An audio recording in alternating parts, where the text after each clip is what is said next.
Hello, we're here, live again. Good to see you all. We're here, live again. Oh, shut up over here. Good to see you all. We're here, live again. Here, I thought I had everything ready. Okay, got that. All right, they're both muted now. There's a few people in chat, so let's go ahead and do AVDW check. Watch is going on the table. I guess all you can give me for audio and visual is for me, and you're not hearing Ken. You should hear the things he's whispering in my ear right now. I mean, it's just about driving me crazy. I'm just kidding. And there's a couple people even in the waiting room on Zoom. I'm going to leave you in the waiting room until we deal with Ken's issue, then I'll bring you back in. So it's probably going to be a while. If you want to pop out of Zoom and come back in when I let you know that it's open to everybody, then feel free to do that. Or you can just sit there and wait. Because we're going to deal with Ken's issue first, and then we'll open up a Zoom session for other people to come in, and we can have a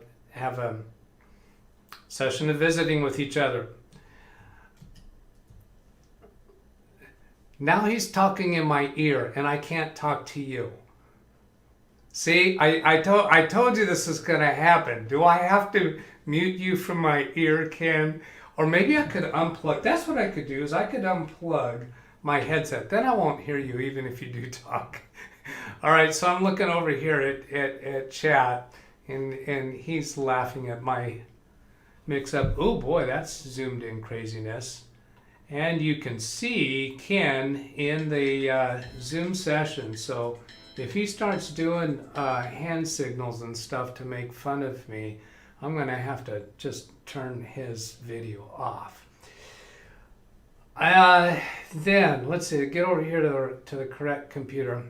Now, chat, I tell you what, this chat only goes back to 11:23 a.m. And with due credit, Darren Gilholm was the first to pop up in chat, but he popped up in chat not at 11:23 a.m., but it was about, I don't know, 12:04 a.m., like 13 hours ago.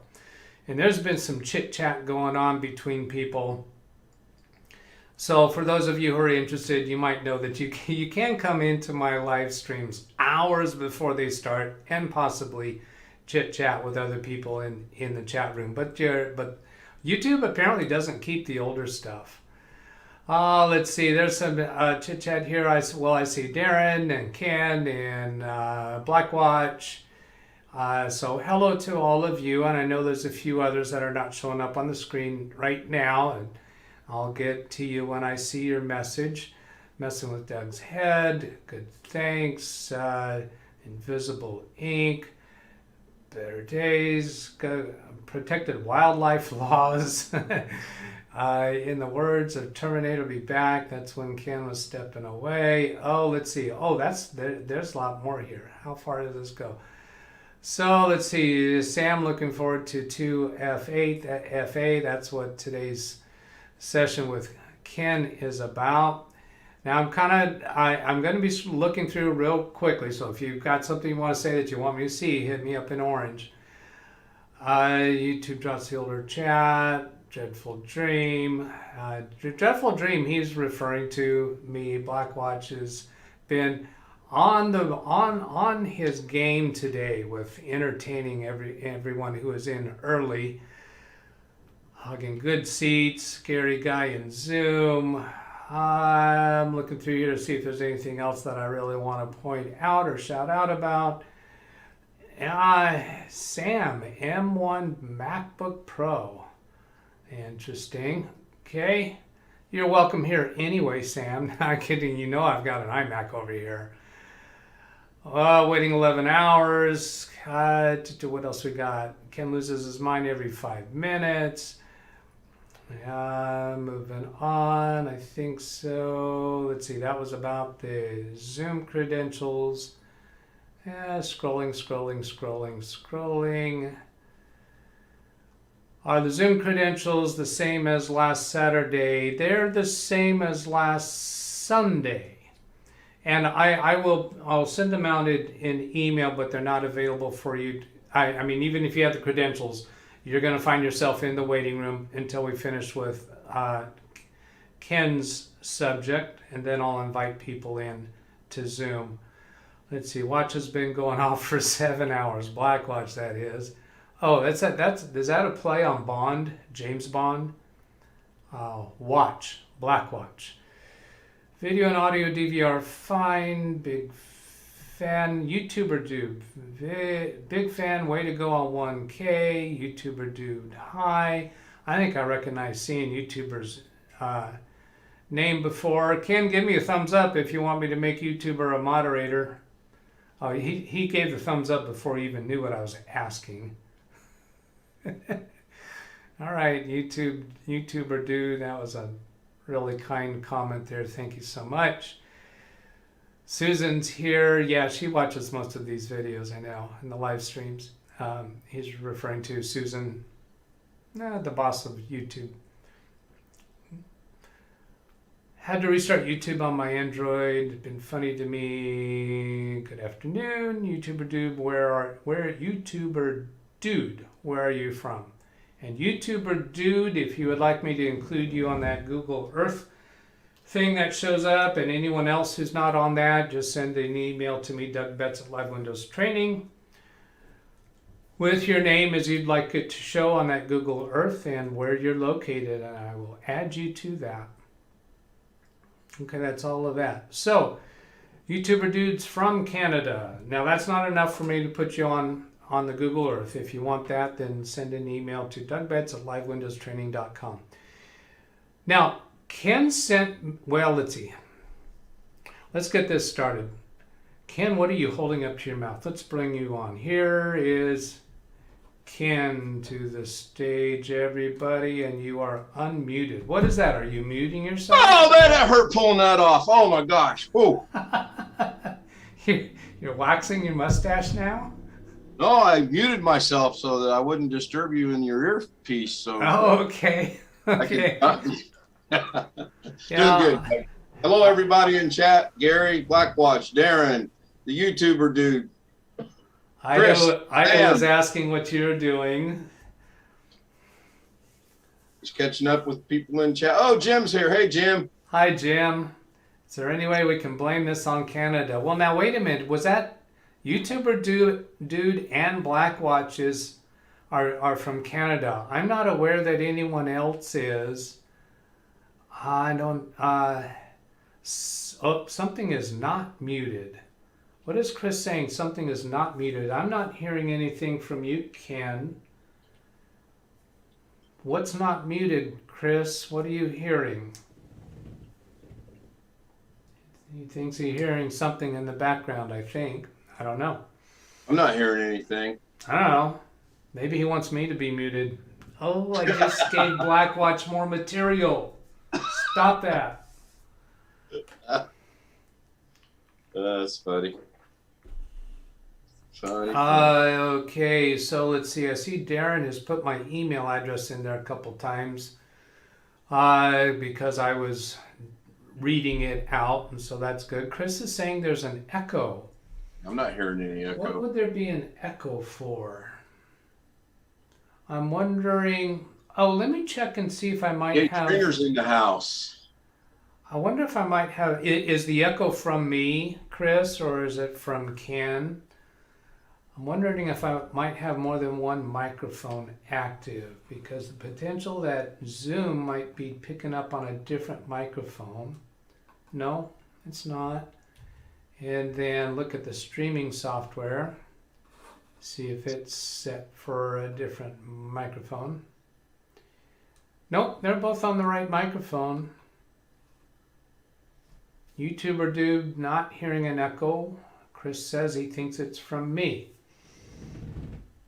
I don't see any other place. Is anyone else hearing the echo, echo, echo, echo? All right. Zvi says no echo, sound okay. So we're going to have to run with it. And Ida has no echo. So Chris is going to close his browser and come back. All right. Good. So I got a couple things I want to do today. Experimental in essence. Oops, that's not the one I wanted to change. Get my headroom right. Somehow max headroom comes to mind when I say that. Is there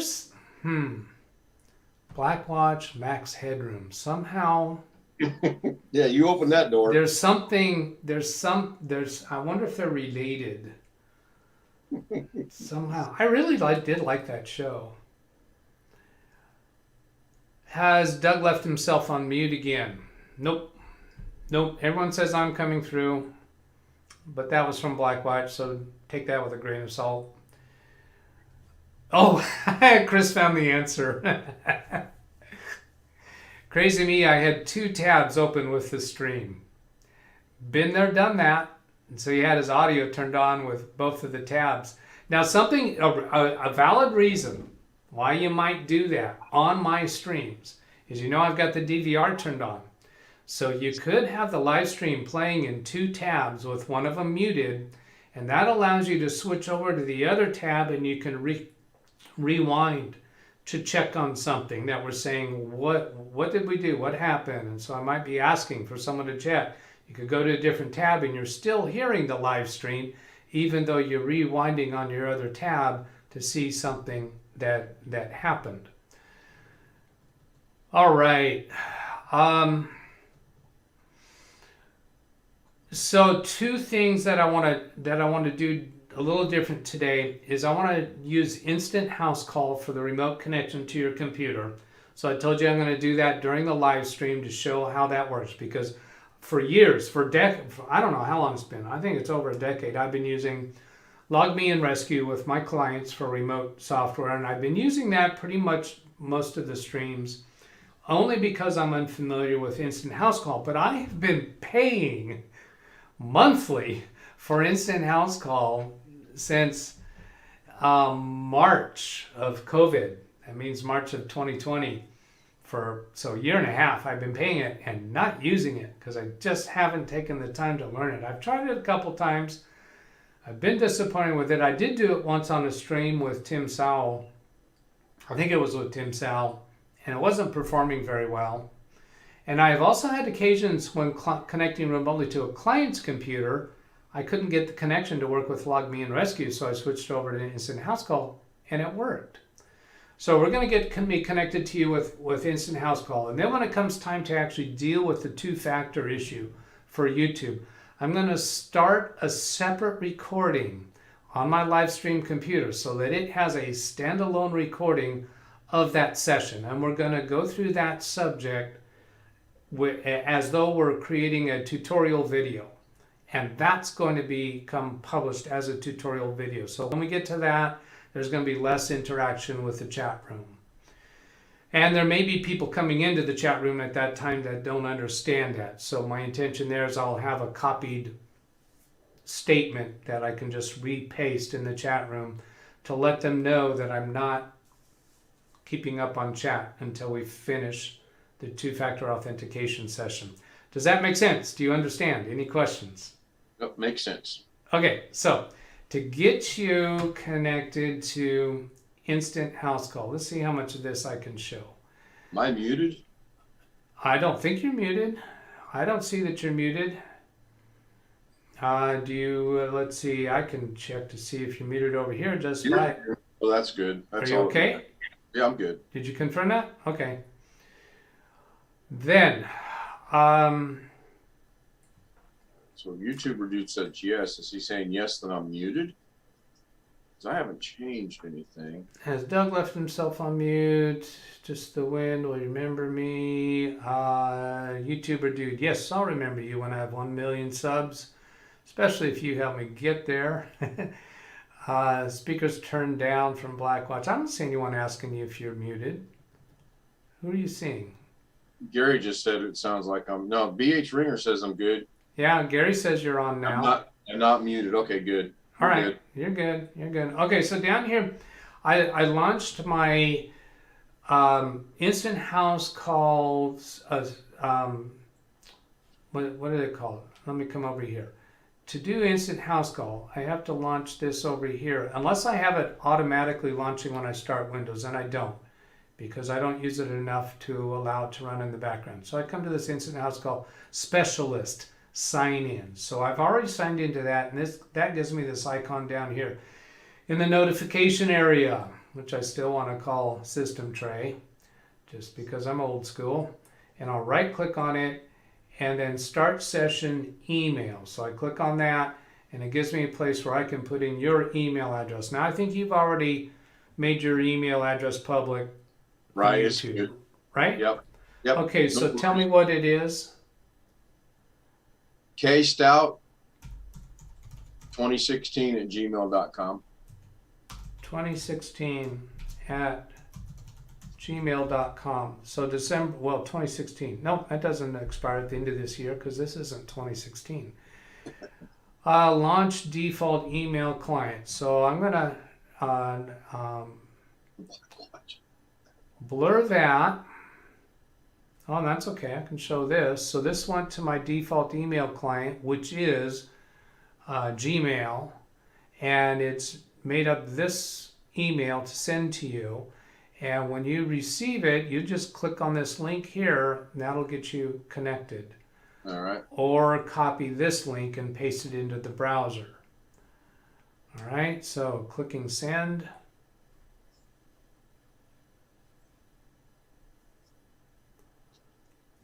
Then let's go back to here. So when you come up, I believe what's going to happen is I'm going to get a notification on my screen somehow. It's just going to pop up. So this is very different. I clicked on the link and it downloaded something. Do I need to run Yeah, that? you're going to have to run whatever it downloaded. We're done. There we go. Close this now.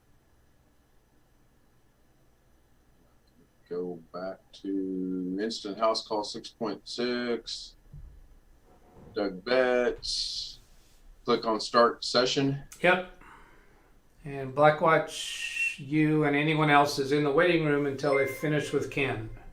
Until they finish the two-factor authentication session with Ken. So this pops up a message, incoming call. I can type in a message to decline, but I'm just going to click accept. And I think you probably hear that dinging that's happening, or it happened twice. That's all. Oops, there's a third one. All right, and here's Ken's desktop. So I think that was a little quicker and easier than Log Me and Rescue. Now we've got the picture, the House of Mirrors effect going on because Ken has the video up. So I'm going to minimize. Yeah. Go ahead. That's what I was trying to do. Yeah. So Do we need the screensaver? I mean, we can change that to a color if we need. The background. Right. Do we care about that? You don't need any of the icons, do you? No. So it probably might be a little less distracting to viewers of the tutorial video to not see all this extra clutter. So if I come up here to view and remove the check mark from show desktop icons, that removes all of that. And then go to, let's see, oh, that's curious. I hadn't played with that before. You know how to get back to your background, right? Sure. Yeah. Or is it, does this, this probably just advances just through your desktop backgrounds. Okay, right. So then go to personalize. Just right click on the desktop, go to personalize. It's set for slideshow right now. Do this drop down and change to either a solid color or a picture. I'd kind of rather have the windows. Yeah, here, let's go with this. Or actually even nicer is this guy. That's pretty common. And fill. And do we have an okay? I guess that's all I have to do, right? That's all you got to do. You should minimize it and it should come right up or close. Yeah. Close that window. Yeah. So that's a nice, pleasant, relaxing. I find it relaxing to watch someone running. not to do the running. Yeah, me too. Okay, so let's see what else I gotta do. I gotta hide the thumbnail of Zoom behind the picture-in-picture, and that gets us set up. And then I can also maximize this remote window. Now, if I come up here to the top, where it shows that if I do Alt-Tab, I can get back to the chat room. I thought I can do it that way with, I guess I can't do it when maximize. I can do that with log me and rescue. So to get back to the chat room, I'm going to have to restore down, and then, oops, I did Alt-Tab on your screen. I need to do Alt-Tab up here on the top. That's still getting your screen. Yeah. Okay, so if I move my mouse over to the left, okay. That is still you. Yeah. Okay, so this is just a different operational process than log me and rescue, but that's a way to do it. So I can go here. If I just come over here and click on that, that is a good way to do it. Okay, so Ken, why don't you talk to chat for a little bit? I'm going to take a quick phone call. Okay, chat, what would you like to talk about? Let me get you back on my screen so I know what's going on. There we go. Switch that back when the time comes. So, Gary, I've got an email to send to you if you want it. It's the so-called, well, pretty much the final version of the screensaver. I've filled in some spots. I've adjusted the music a little bit. Hey, Jim, I got the same banner. I must do a page. What banner are we talking about on that? Oh, yeah. Mine went away too, like about 4 hours later. I'm back. Well, I'm not done talking yet. You can finish your conversation. I have no idea what you're talking about. Hold on, I'll take care of that. I will call you on the phone. What? I'm going to call you on my phone, so you're talking on the phone, and you're going to be tied up on that conversation, and then I can continue talking. Moving on. You got the screen. It's all yours. Okay. Seriously, you can finish whatever you're talking about. If No, you we're good. Jim brought up the fact he got the same banner, which was that banner right there. So yeah. Okay. So all yours. Take it away. And he refreshed the page and it went away. It'll come back. Yeah. I think next time you go into the studio, it might not be till the next day. Oh, here's another one. All right, go ahead and talk some more. You got the floor. This could get confusing. Yes, thank you. One of my nicknames, Big Noise, or is it Big Nose? I can't remember. I think it was Big Nose in high school. Now it's Big Noise. I agree with Doug. I think it will come back. He's going to show me how to do it. It's probably legitimate. Why am I frozen? Am I frozen? No, I'm frozen there, but not there. That's kind of cool. So I'm horrible, believe it or not, even though people have watched me on my stream. I talk a lot. Yep, talk. YouTuber, what part of Canada are you from? BH Ringer, if you're still here, aren't you from Canada as well? Or did I make that up fictitiously? I seem to be the only one. Well, of course, nobody's in Zoom, so I'm guessing I can be heard. Doug didn't get the joke about I was going to get my phone and call him so he could be on the phone and talking to me so I could talk on YouTube. Oh, well. I have to scratch that from the list of the show. I'm done. Blackwatch, take it away. Oh, wait, you're still in the waiting room. Darren, yes, we knew you were from the UK. I thought okay, now I got to play dumb. Nova Scotia. Oh, I better not play dumb. I'll catch holy heck from somebody that's in Toronto. I mean, in Canada.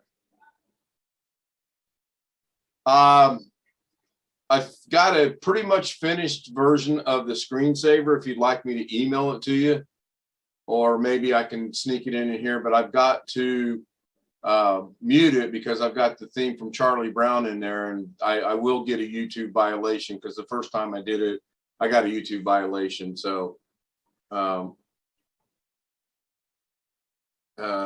don't really know how to do it really. Probably depends on what you're talking about. So Gary, can you hear me? Let's start with that. Depending on the lag. Okay, so Darren can hear me. So I'm going to go out on a limb here. You can't, Gary's not hearing me. Wow. That's interesting. Blackwatch is hearing me.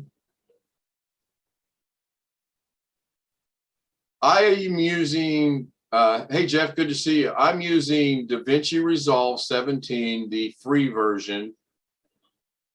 And I tried out several other ones and I decided to stick with this because it's the prettiest, it's fairly easy for me to use it. So I stuck with it. I tried out, wow, my screen just blinked. I don't know if that was from Doug's end or my end. I tried out Vegas Pro. I tried out Shotcut, I think it was called. And then I've got Photoshop, which I am using Photoshop, but I'm not doing the same stuff in that.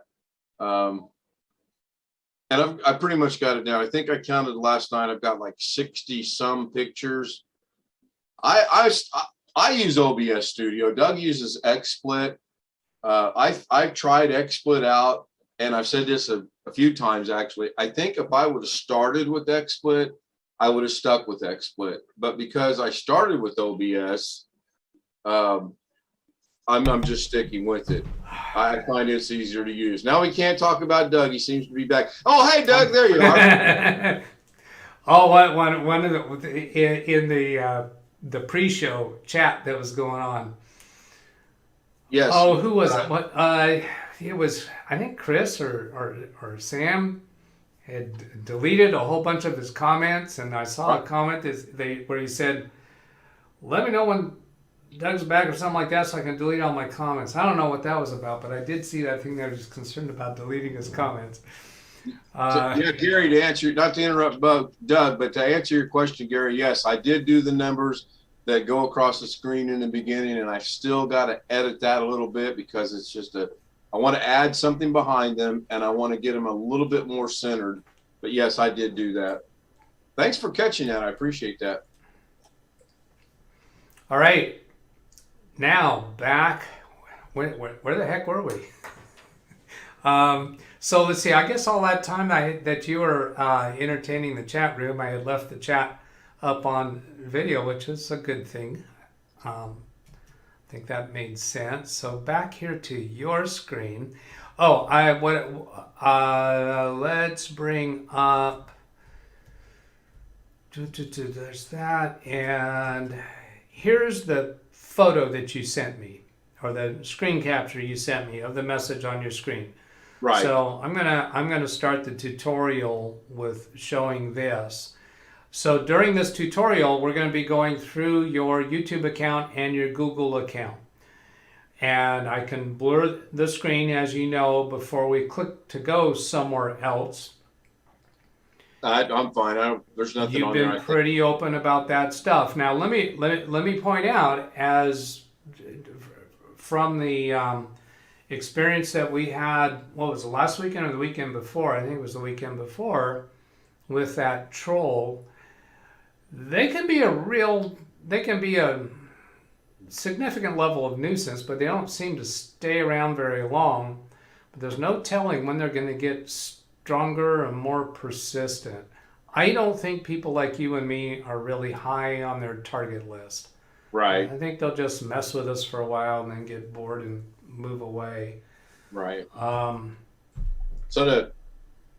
missed your stream on Saturday, and Blackwatch was going to spill the beans. For those that didn't know it, every other Saturday I go see my grandkids, and this past Saturday was the big grandkid day, and then I saw all 4 grandkids, and Grandpa was beat for 2 days afterwards. You do need a recovery period. Yeah, the only thing that didn't happen this time is they didn't get me on the ground because I probably wouldn't have gotten up. Aha. Yeah. Grandpas are tempted to play on the ground with the kids, and that can have repercussions. Yeah, a month ago when we went, I was on the floor, and I was trying to lift them with my legs, and I couldn't do it. 2 little babies, I couldn't lift it. And my wife noticed last night, she says, "You couldn't lift them up." I said, "No, they weigh a ton. They're little porker kids." So. Anyway, back to you, all yours. Take it away. All right. So I'm going to do a little test of something here. I'm hitting the record button to record a standalone video. So that shows up on my screen, showing that I'm on my streamer, showing that I'm live streaming and I'm recording a separate video. The thing I want to test here is, can I pause that? You may have seen me in my standalone videos recently, my non-streaming videos that I do, occasionally say that I'm pausing. And that's my way of doing a live edit, essentially. So I'm hitting my hotkey for pause, and I want to see if it shows up here as a pause, or if I get an indication of, yeah, there it is. So it in red on the top of my screen, it gives me the streaming status, and then it switches to the recording status, and it is saying the recording is paused. So then if I do my hotkey again, it has gone back to recording active scene. So then I end that separate recording. Now, did anybody watch my CPU numbers at the bottom during that? I want to know, how harmful is that? I didn't watch it. So I'm seeing at the bottom of the screen 39 CPU, 33 GPU, 46, 31, 41, 31, 41, 32. I'm looking left and right. And so just getting a feel for where it's at right now. So now I'm going to start another separate recording and see if it affects those numbers. Starting the separate recording, 3, 2, 1, now. So this is a separate recording. Yeah, CPU's going up. 58, 59, 55. That's tolerable. Do we get any buffering? Is there any buffering going on for the people watching the live stream? The movement of your... What's that? The voice comes through before your lips move. Oh, okay. I think that's been that way for a while, though. Yeah, it's really been hit and miss. It has varied a lot, and I've watched other people, even videos produced by YouTube. They don't get the sync is not right, and I've tried fixing it in editing software, and I can do that. It just takes a lot of time. So the recording is still going on. So yes, CPU is higher, but GPU is not. Now your GPU is 3132. GPU's been staying pretty stable. Yeah, it just makes more CPU. So the extra stuff that the CPU is doing is having to write a separate file to my SSD. Because the camera stuff is the same. The XSplit software is the same. The Zoom session that's running is unchanged. Okay, so now I'm going to stop that recording. We should see the CPU number go down. Yeah, so there was a 71, then a 40, 37. So that's tolerable. It looks like it'll work. Blackwatch says CPU redlined at 26888. What is that? He's messing with me, right? It's so frustrating because Blackwatch sometimes provides really useful information, but then other times he's just pulling my leg, I'll put it that way, instead of the other phrase. 2 grandkids, beat them about half the time from Jeff. Granddaughter 1723. I'm just going to look at the orange stuff. I deleted some very early, but I never said that I sent you an email because I could not say what I wanted in chat. I deleted some very early, but I never said that I sent you an email because I could not say what I wanted in chat. Yeah, I got an email from Chris about his friend, and his friend should be able to participate in the chat because I turned off the, whatchamacallit, the blocker to block the bad guys. And anyone participating in the chat, I know there's snide remarks going back and forth, and I don't take offense to that stuff. Blackwatch knows that, but I never know when you're being straight with me, Blackwatch. Download Dino your CPU. No, I don't have a desire to do that. YouTuber dude, I'll be inviting the rest of you into Zoom after I'm finished with Ken, and that'll be by email. So if you'll send me an email, DougBetts@LiveWindowsTraining.com, I will eventually send you that link, but that's not going to happen for a while because we're about to start a tutorial video. We're going to create a video here, so we need quiet on the set, lights, camera. Am I ready for action? Come to here, and Ken's already muting himself. Well, I'm going to hit the mute of Zoom anyway, but you muting yourself is going to keep you from distracting me. And then I'll bring up, here. Okay. So YouTube has been sending out messages lately to content creators on YouTube, telling them that they have to do two-step verification on their YouTube account. The problem with this is they're offering a button for you to click on, and that's not a good thing to do. It's really smart these days to avoid clicking any links in your email or on a website that you think is going to wind up wanting you to enter credentials. So we want to show a different way to go around to more safely go accomplish what YouTube is asking you to do. Now I'm going to show the picture here that one of my regular viewers, Ken Stout, sent to me of the message that he's getting. Here's his YouTube studio. This is where a content creator can manage their content.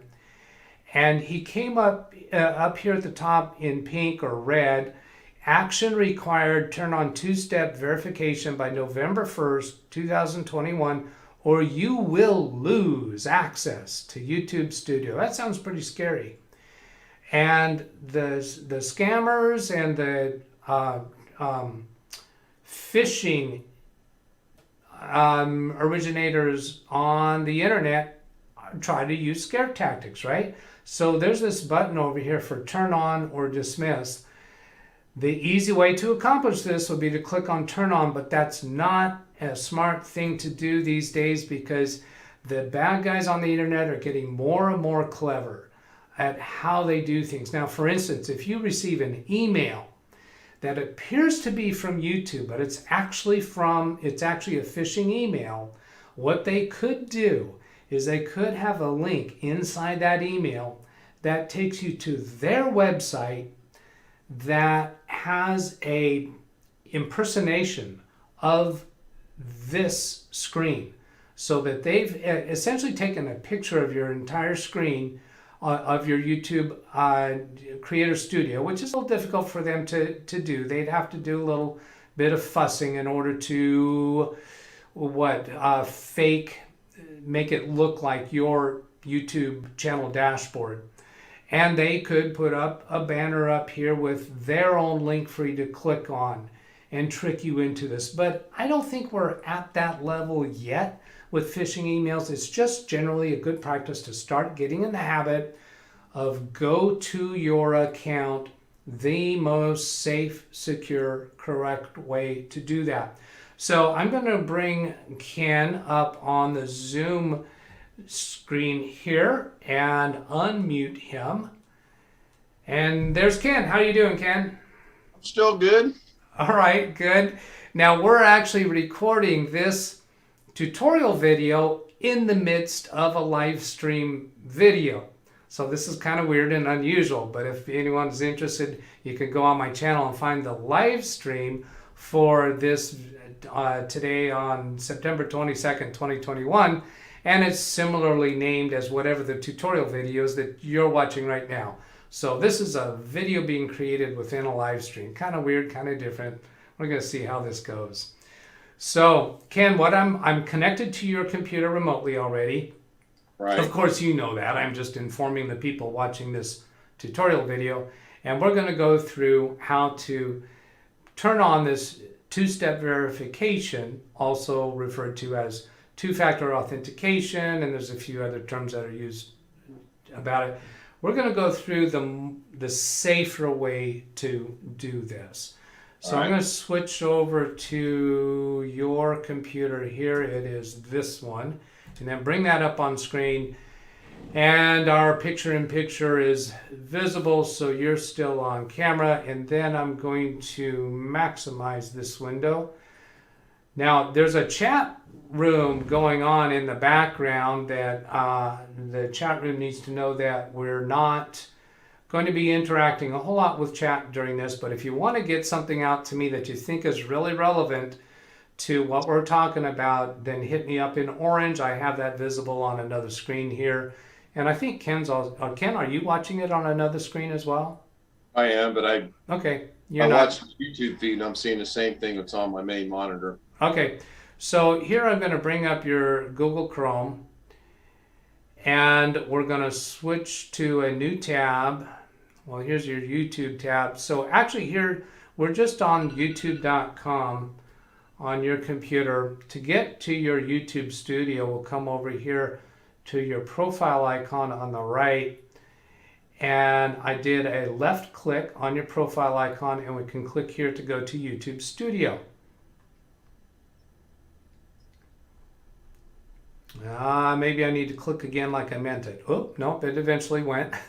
Okay, so here is your YouTube dashboard. Now you don't have that red banner at the top showing right now. Right. Have you already dismissed it once today? Oh yeah, I restarted the computer earlier, so it's been dismissed at least once. Okay, so that's probably why it's not showing up. Now I think if you come back into here tomorrow, it will show up again, but let's try something else. Let's actually close your browser and see if we can get that banner back just by relaunching the browser.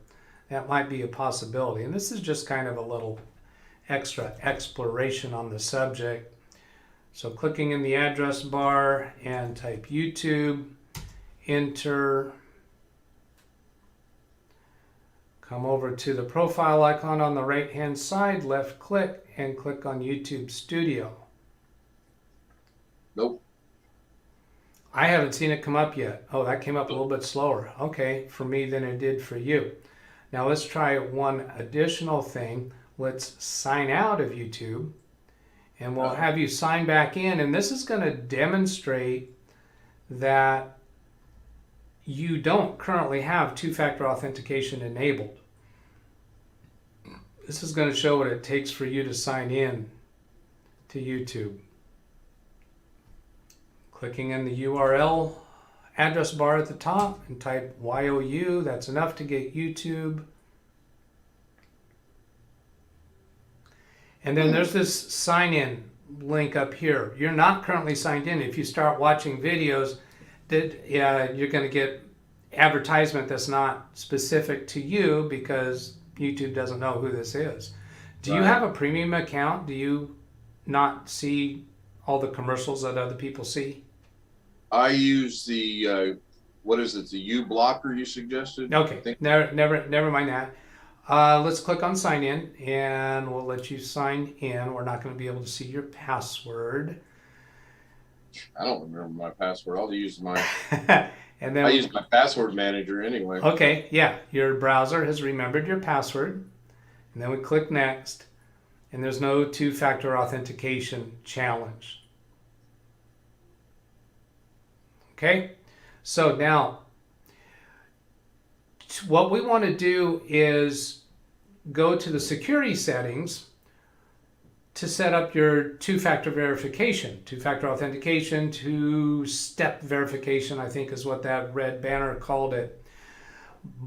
But something that some people might find a challenge is you might be trying to go change your security settings for your YouTube account, but that's not going to work because it's not your YouTube account. Your YouTube account is connected to your Google account. So it's actually your Google account that we want to go change. If you come down here on your YouTube stuff trying to change your password for your YouTube account, you're not going to find it because YouTube is actually connected to your Google account. So we click here to go to your Google account. And then over here on the left-hand side, we've got an item for security. So we go in there.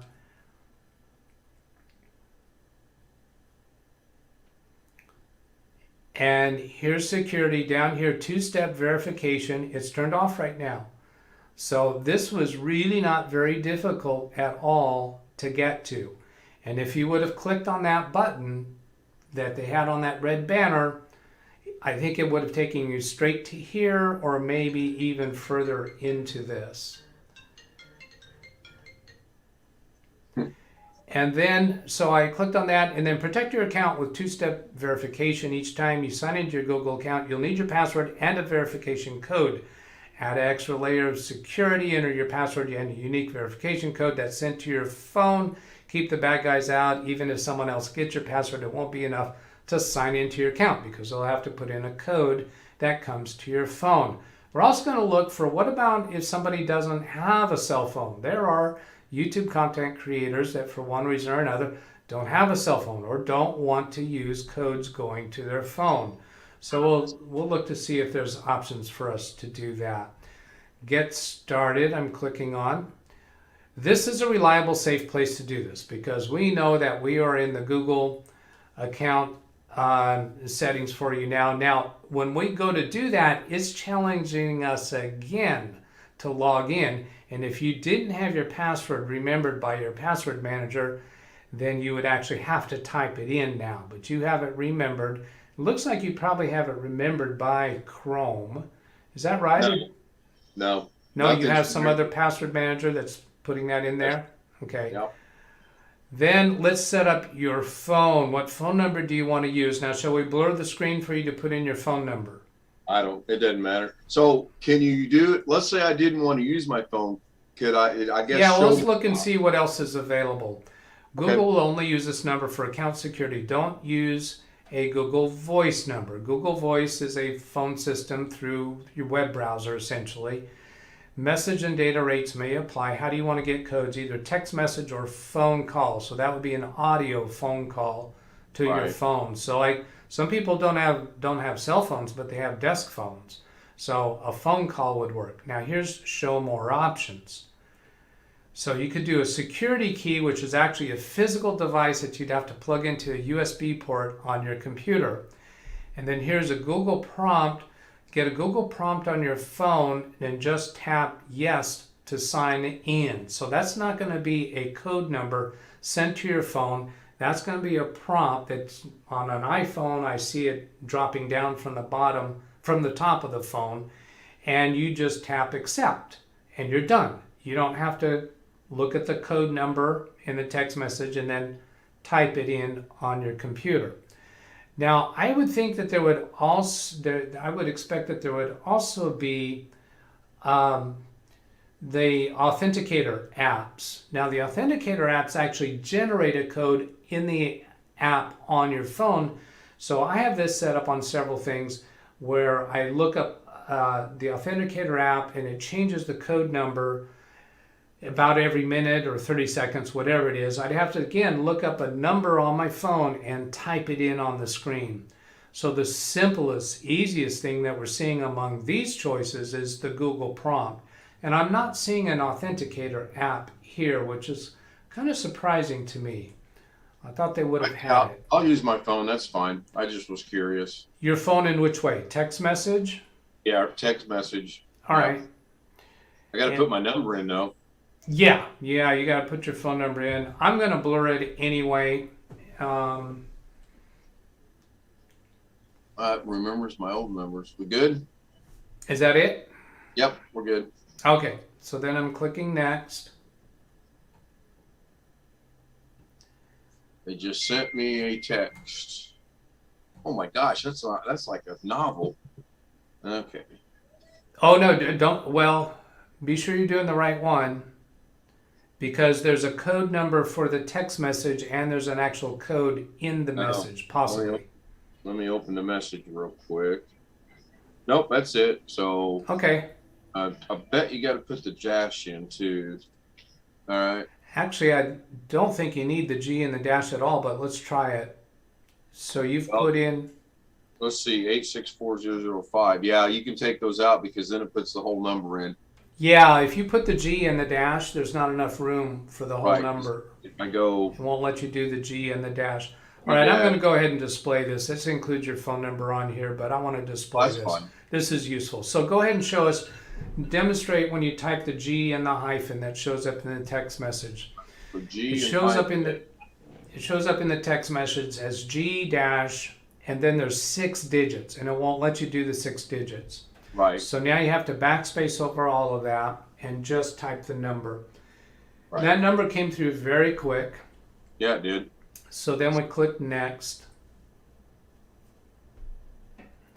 It worked. Turn on two-step verification. Now that you've seen how it works, do you want to turn on two-step verification for your Google account? And we click on turn on. So can I question something right there? Yes. Are they doing this? And it's my understanding if you do not turn on two-step verification or authentication, you will no longer be able to use your studio after November 1st. That's right. That's right. They're forcing the issue. Right, And okay. this is something that's happening broadly on the internet. Security measures are being more and more forced on us because of how costly the bad guys are becoming. Now, I noticed somebody put in chat a little while ago, I'm not going to go back and look at it, but Jim Browning had lost, his YouTube channel was essentially turned off. People couldn't access the videos on it. His videos were still there. He knew that. Everyone else technically inclined knew that, but he was tricked into it. He already had two-step verification turned on for his YouTube account, but the scammer had sent him an email pretending to be from Google's AdSense, or from AdSense. That's how content creators get paid for their Google content, claiming that there was a problem with his account. If he didn't fix it, they were going to turn off or disable all of his monetization. And they actually did eventually they got him to do something that essentially deleted access to his account. They actually tricked him into doing that. And one of the steps during it, as he shows on his video, is the email came from an account name and a domain name that was a kind of close impersonation of Google. And he had told us that he was kind of, I don't know, stressed out or tired or something. There was other stuff going on in his day, and he didn't look at it closely enough. And he followed their instructions. He got on the phone with them, wound up, they had him do something that they told him was going to fix his account. He thought he was talking to YouTube, and it actually wound up temporarily deleting his account. Obviously, he got it back. But the bad guys on the internet are coming up with more and more clever ways to do things, and they cause hosts on the internet more grief. Jim had to call YouTube, and their staff had to work with him to verify he was who he said he was and go through whatever hurdles that they had to do. That type of activity has to be causing YouTube a lot of grief and a lot of expense. And they're they've got to tighten up on security requirements in order to prevent things like that. Now, two-step verification would not have helped him in that instance because he already had it turned on, and that's not what that scam was about. But YouTube channels are getting taken over all the time. It's happening. So this is YouTube forcing us to get more aware of security. I favor this. I like this. The general public, the regular users, the content creators on YouTube that are, so many of them are not technically inclined. We've all got to get educated about this and protect ourselves better. And this is YouTube forcing that. They're saying, content creators, you must have two-step verification turned on, or we're not going to let you into this area anymore. That is what they're saying. That was a long soapbox to answer your question. Sorry if that was over the top.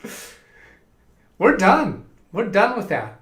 Okay, so let's come back. I'll bring you back up on the Zoom session. We're going to end this tutorial video portion and then continue with the live stream. We'll go see what's going on in chat. Do you have any last comments for the tutorial video? No, I appreciate that. Thank you. Do you find this to be reasonable to do? Oh yeah, that was simple. Let's go. Actually, we should demonstrate the experience for actually logging in, since we can do that. Right. So I'm back Make sure it on your computer. So let's see. We're already in here. We didn't have to save anything else. Oh, there's also backup codes. You know, you might say, what happens if I lose my cell phone or I no longer have that number? Backup codes, you could, if you set that up, it's actually going to be able to print out codes that you can have physically to recover your account. You can put in another phone number. You can add the security key, which is the built into your phone. Let's have a look at this. So this is giving other alternatives. You can choose a Bluetooth security key, USB security key, or the security key built into your device. This still relies on your phone though. So what I'm interested in, what other alternative outside of a cell phone? Go back to security key a second. All right. Because I thought okay, so if you click on USB or Bluetooth, is that going to not look at your phone and then you're going to create an external key with a USB? Yeah, now let's see if you actually have to buy that, or if you can do that with any USB key. That's possible. It might be any USB memory stick. You stick it in now and it writes some code to it. Make sure your key is with you but not connected to your device. If you want to use only your security key, enroll in the free advanced protection. So that would be, what happens if you lose that security key? Right. You know, yeah, I don't like that very much. But No. So we're not going to click on this advanced protection program. Let's click next and see if you can use any old USB memory stick. Set up your security key. Sign in to gstatic.com, security key, origins, as such and such. The request comes from Google. Okay, then we click OK. So now we could go take a look at what this looks like, even if you're not intending to do it right now. But are you interested in doing this right now? No. Yeah. I mean, we can take a look at it, but Yeah, let's go take a look at it. Sure. I mean, if you lose This the will USB, let this website address see the make and model of your security key. Now, I don't know, when they say security key, are they going to write something to a USB memory stick, or do you actually have to purchase a security key? Insert your security key. So it's waiting for you to plug that in. Looks to me like you've got to purchase that separately, and I don't know the details of that yet. So we couldn't go any further in there. Now I see people are putting stuff in chat, looking briefly over at the ones that hit me up in orange, and I don't see somebody that's giving additional explanation for that. So we'll cancel from that. yeah, that's fine. Yeah. Now, there was no option in here for this to be done by email. And perhaps that's because email is just not very secure anymore. No. In fact, I'm starting to get a lot of stupid stuff in my normal Gmail account that should go to my spam account. Oh, well, hey, that sounds like the subject for another video, because I think we can figure out ways to more easily fix that. So anyway, we did not see a way to do that there by email. All we got was for people who don't have a cell phone is to have a phone call, to go to a regular conventional phone, or it could come to a cell phone, and I suspect that they're going to read a 6-digit number for you to type in. I haven't tried that, but that looks to me to be the best reasonable solution we found for somebody that doesn't want to use a text message to their phone. And we didn't see any alternative for doing an authenticator app. The other one was the one where it sends you a verification to your phone, where it's just going to send, like, it's an alert notice to your phone, and you just touch verify or accept, and you're done. Okay, so I'm going to go ahead and end the tutorial video here. So that's it. Test it real quick again, one more time. Say again? You want to test it? Oh yeah, we didn't test logging out. Thank you. So I'm going up here to sign out, and then we'll actually close your browser, and then we'll go sign in. Now, and click in the URL bar, address bar at the top. Control A to select it, YOU, enter. Here's the sign in link over here.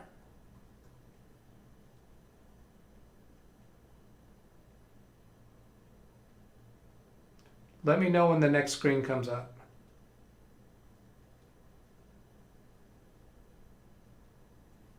Waiting, waiting. Something is going slow. All right, I'm going to click again. My internet connection is unstable.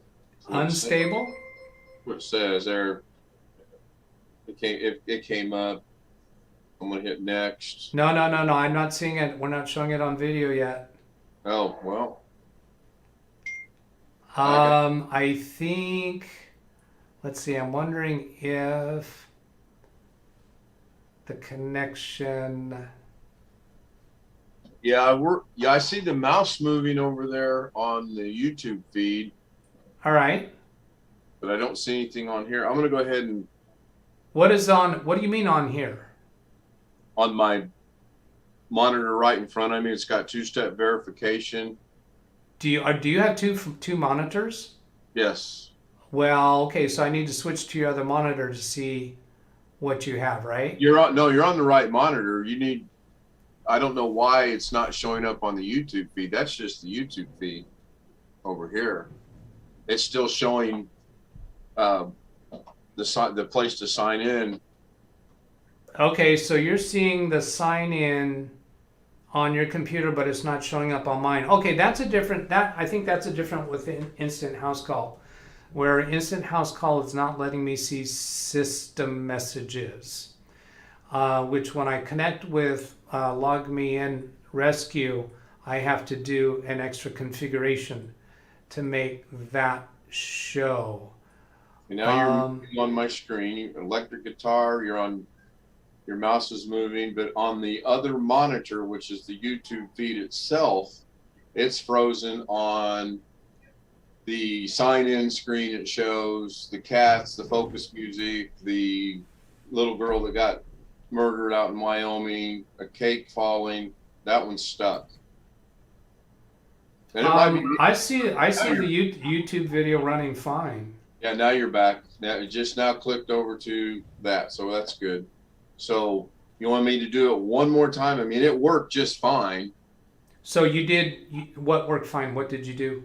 I got the two-factor authentication, and it works just fine. And you click for it. Okay.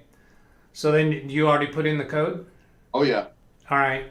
You'll see up there right there. Yeah, we no longer have the sign in button. All right.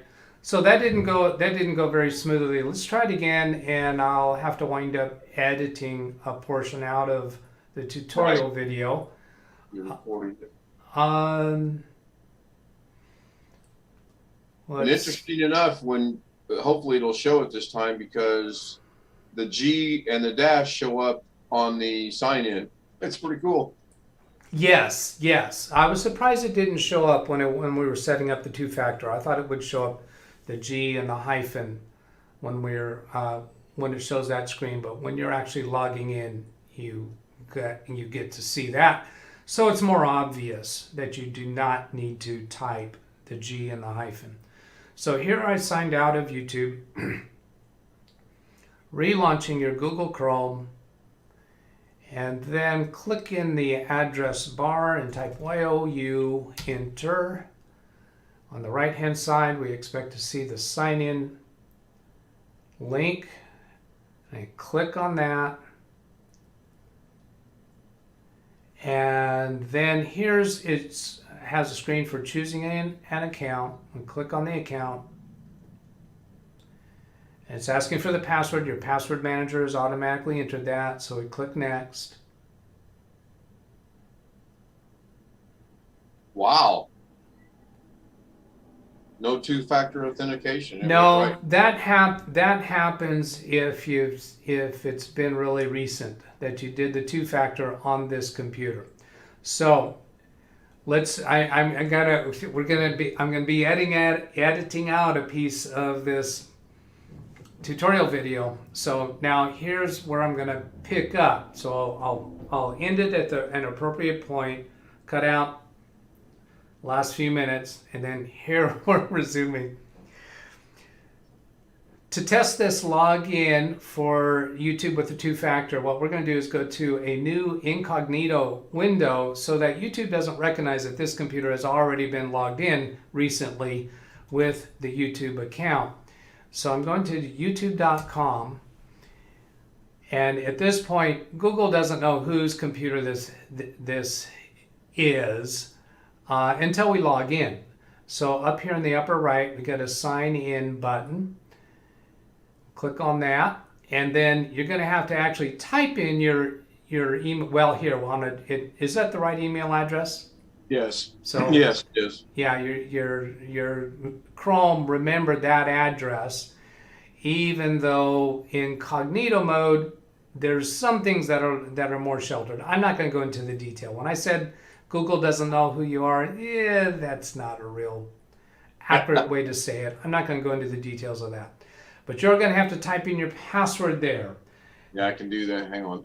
Okay. Just got to bring up my password manager on my other monitor. And then I got to go find, it's my Google. So some people, when they're doing this, particularly if you go to another computer and you're going to have to put in your password because you won't have your password manager. You're going to have to know, do you know where that password is? Some people might find themselves... Password manager, because I can't remember half of them. Yeah. Other people watching this video might start wondering, ooh, do I know what my...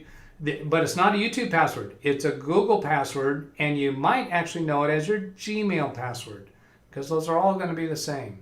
So there you typed in your password. If a person were concerned, you could click on that checkbox for show password if you want to make sure you typed it right. We're not going to do that, obviously. We don't want to display Ken's password. Go ahead and, well, let's see, I'll click next. Yeah, there it goes. Good. Now let's wait for a minute. So we heard the ding on your phone. That was the text message coming in. It's just that quick, usually. And it's got the G and the hyphen. So that's your clue that you only need to put in the 6 digits. Go ahead. And don't click next, just type in the numbers. Okay, there's the 6 numbers. Now I want to point out this checkbox that is selected by default. Don't ask again on this device. That's that means Google's going to remember this computer, and you're not going to get hit with the 2-step verification on this computer, unless you go into incognito mode like we did. This is a little bit hazardous because let's suppose you're at some other computer somewhere else and you want to go into your YouTube account, you sign into it, you do the two-factor authentication, you put in the 6 digits, and if you're not paying attention to this, you've now made that computer remembered.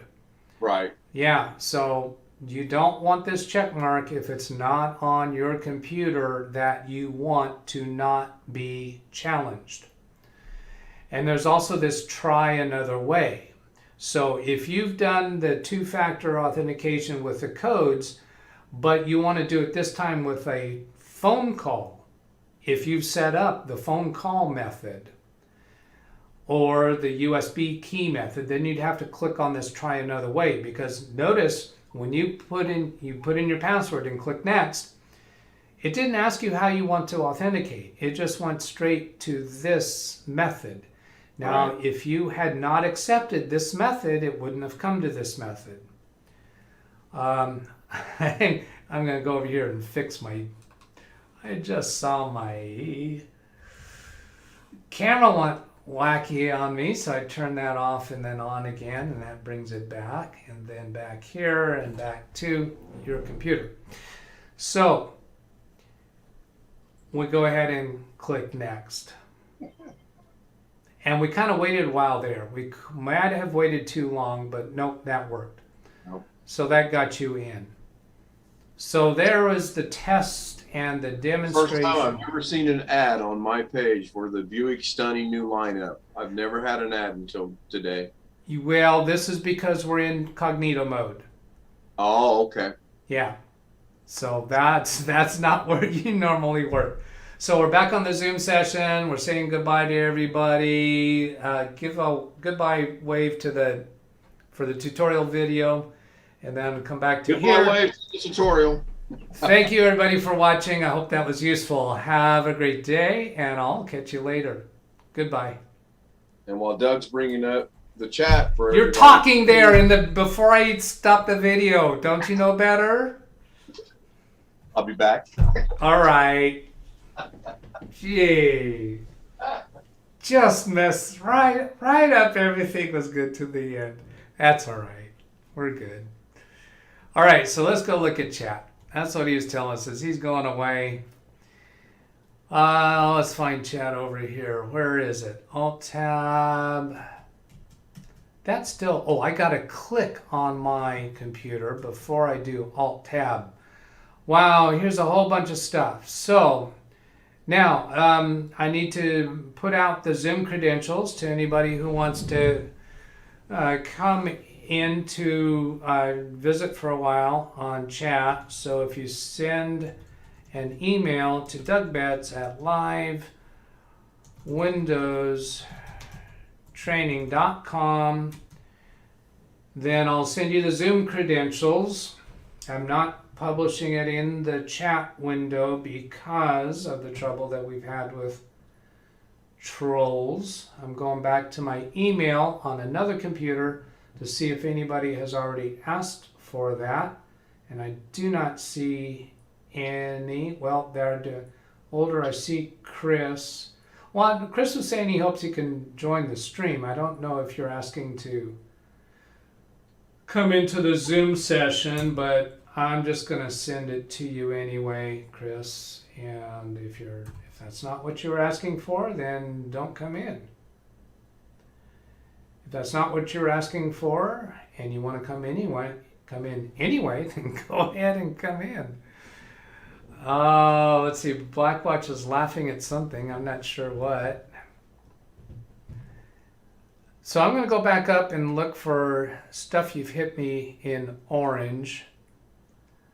Dino your CPU, I remember that. YouTuber dude, haven't seen your email address yet. Scrolling down for other orange stuff. I go to YouTube after signing into Google with two-factor authentication. I assume it's the same as signing in directly YouTube. Absolutely, yes. Absolutely, it is the same account. We set up two-factor authentication for the Google account because it was being required by the YouTube studio. Then next orange, can a Google Voice phone be used? No, it told us don't use a Google Voice phone. That was part of a message that came up during that. I don't think they called it Google Voice, they called it Google something phone. And I'm sure that's what it meant. YouTuber Doob, gotta go. Can I still talk in chat after, or will the stream be done? So if you've come back, YouTuber Doob, yeah, send me an email. I'll send you the link. There was a freeze on remote app. And I think he's probably referring to the remote connection app that froze. Yeah, so we effectively have an easy way for me to edit that out. Next orange. After two-factor authentication, what will happen with Outlook with Gmail account? I don't think two-factor authentication will affect Outlook. If you have Outlook configured with a Gmail account, I think Outlook will continue receiving emails. And I say that based upon my experiences with Outlook and Microsoft email accounts. I'm trying to think, I can't think of anyone that I have that's using a Gmail account where we have set up two-factor and they're accessing their email through Outlook. I can't say I know that for certain, but I think Outlook will continue working seamlessly. And Ken, you don't use Outlook. No. Okay. Hello But from if Google keeps getting as bad as it's getting, I may go to something else. I don't know. Oh, with Gmail? Yeah, I'd like to do a session with you on cleaning up your Gmail spam. I'll let them build up, and then that'll give us some things to work with. Yeah, do that. Hello from Justy1. Hi, Justy1. How are you? Who is Susan? Susan is... I can't think of her last name right now. What is it? Do you? All I know is she runs YouTube. She runs YouTube. Blackwatch is her name. Yeah, I think he might melt if he pronounces it out loud. YouTube space Susan Wojcicki, CEO of YouTube. I didn't even have to hit enter. It's just the search suggestions was enough to answer that. Susan Boyle is another choice of Susan's. Awesome voice. Let's see, going back to orange. Let's see, is it ending already? Yeah, so that what you heard when you heard me do the sign off part, that was for the tutorial video. I was recording a video within the live stream. So we're still live. I'll be late joining. I'm outside with the dog watching on the iPad. And Chris, that was earlier. I didn't not know if I would make it, so he's back. Let's see, I'm trying no video though. I don't have a shirt on, that's fine. You don't have to turn your camera on. I use 2FA with Outlook on Windows 10. I have a Gmail account. I use 2FA. So Sam has a Gmail account using Outlook on Windows 10. So how often when opening Outlook do you get challenged for 2FA due to your Gmail account in Outlook? That's a question to Sam. I haven't heard anybody ring in. Oh, somebody just rang in. So let's go. Oh, it says 5 participate. Oh, well, we still have Blackwatch and Darren Gilholm has been in for a while. So I'm going to click Admit All. Got 3 people joining. I don't know if the other 2 are at their computers still because they were connected a long time ago. So here we have more people. And so let's start with Chris. Hi, Chris. Can you hear me? Hey. Hey, glad you made it in. And then I see Darren has got his microphone on. Say hi, Darren. Hi. Hi, Darren. And then Blackwatch is muted currently. Why don't you say hello, Blackwatch? He might not even be at his computer. He's been sitting in the waiting room for so long. He might be asleep in the waiting room. Can somebody send somebody to the green room and have them bump him? Here he is. Hello, Blackwatch. In a meeting with Susan. You're in a meeting with Susan. All right. Oh, good. Are you even able to pronounce her last name out loud? Blackwatch? Isn't it like Wozniak or something? Wojcicki. Yeah, well, you know. Wozniak was that other guy at the beginning. A mistake by any other name. All right. All right. They're all close enough. So, Chris and Darren, do you have any comments, questions, or are you just here to hang out? Just a hangout. Just here to hang out, try All this right. out. Great. Hello? Yep, we can hear you, Chris. Okay. Yeah. So Can you real hear quick, me? Darren, you use DaVinci Resolve? Yeah, just trying it. We'll have to get together and collaborate and figure it out then. Have you been using it for a while? Oh, just downloaded it yesterday. Oh, okay. DaVinci Resolve is video editing, isn't it? Yes. Okay. Are you still connected to my screen? Yeah, go ahead, show us. If you want to bring it up on the YouTube feed, Yeah. it'll show my current project that I can't get right. Let's see, that's not it. Get to the right place here. There we go. I see clouds on a blue background that you're Right, working with. and you can probably still see the boxes in there. What I want to take this concept of the clouds and turn it into text, because I haven't gotten to the point yet, but these clouds will actually move, and I haven't gotten that far in it yet. I kind of gave up right here because it just was annoying. But down here at the bottom, you can see all these nodes. This is what causes all these clouds, and it's taken 2, 4, 6, 8. It's taken 10 nodes to accomplish this. And then if you come over here to the edit screen, what they call the edit screen, that's what it looks like when you play it. And because there's no movement, it's just going to be static. And I've got to finish it. But what happens is I see these effects. I'm thinking, oh, cool, that'll work out really good on something else. So I want to change it to text. And I reached out to the creator of this, and he actually did answer me, but I haven't read his answer yet. So just wanted to share that. Okay, I'm gonna see if I can make a change to settings here, because we're not seeing you move the cursor around. I don't see you moving the cursor around, and that is a default setting for instant house call. And I know that can be changed. And I don't think you see me moving. Do you see me moving the mouse? Yes. Yes, you're on the left-hand side.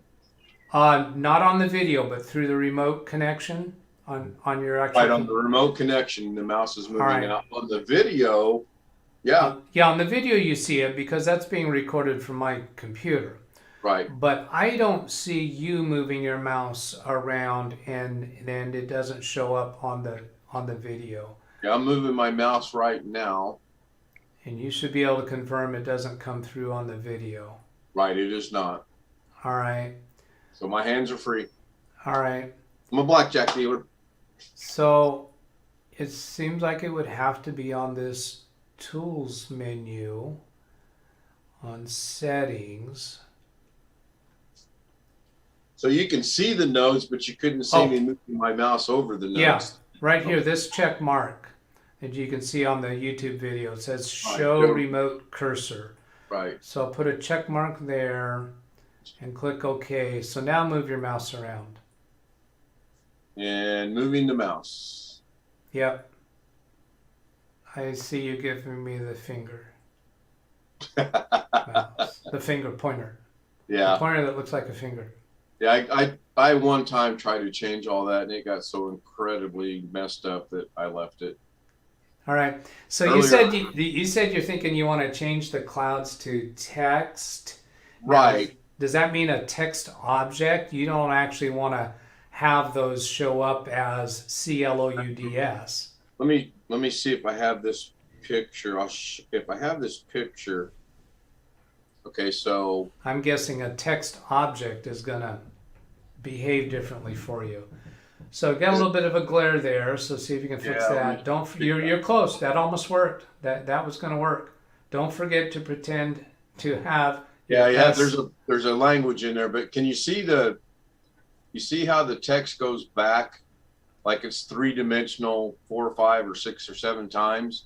All right. So it's like a reverberating shadow. I'll call it.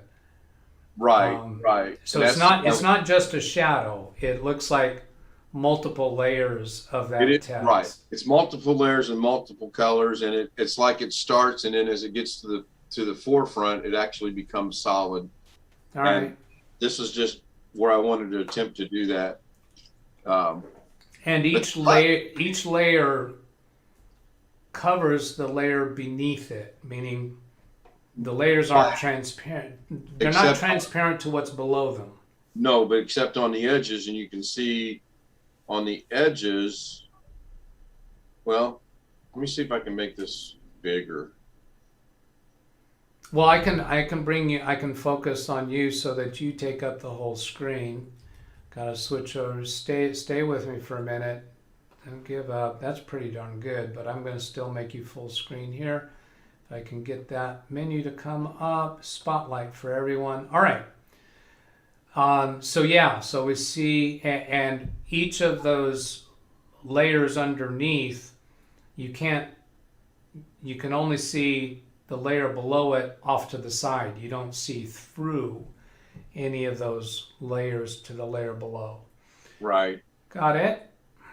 So that's a project for later down the road. And when I seen the clouds, I thought, well, maybe I could do that in there. And that way, if I can make the text on my phone work in the clouds, and it will not only be 3-dimensionalized 7 layers deep, it'll also be moving at the same time.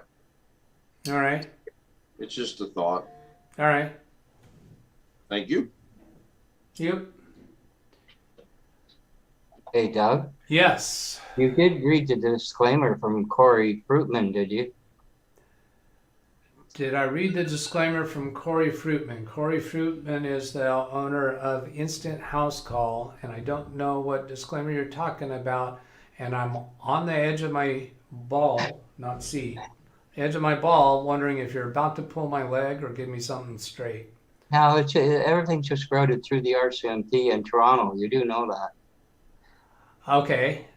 I couldn't have said that, but there's nothing surprising about that. Okay. Is there a point to it? No, you've already missed it, so I'm not going to say it again.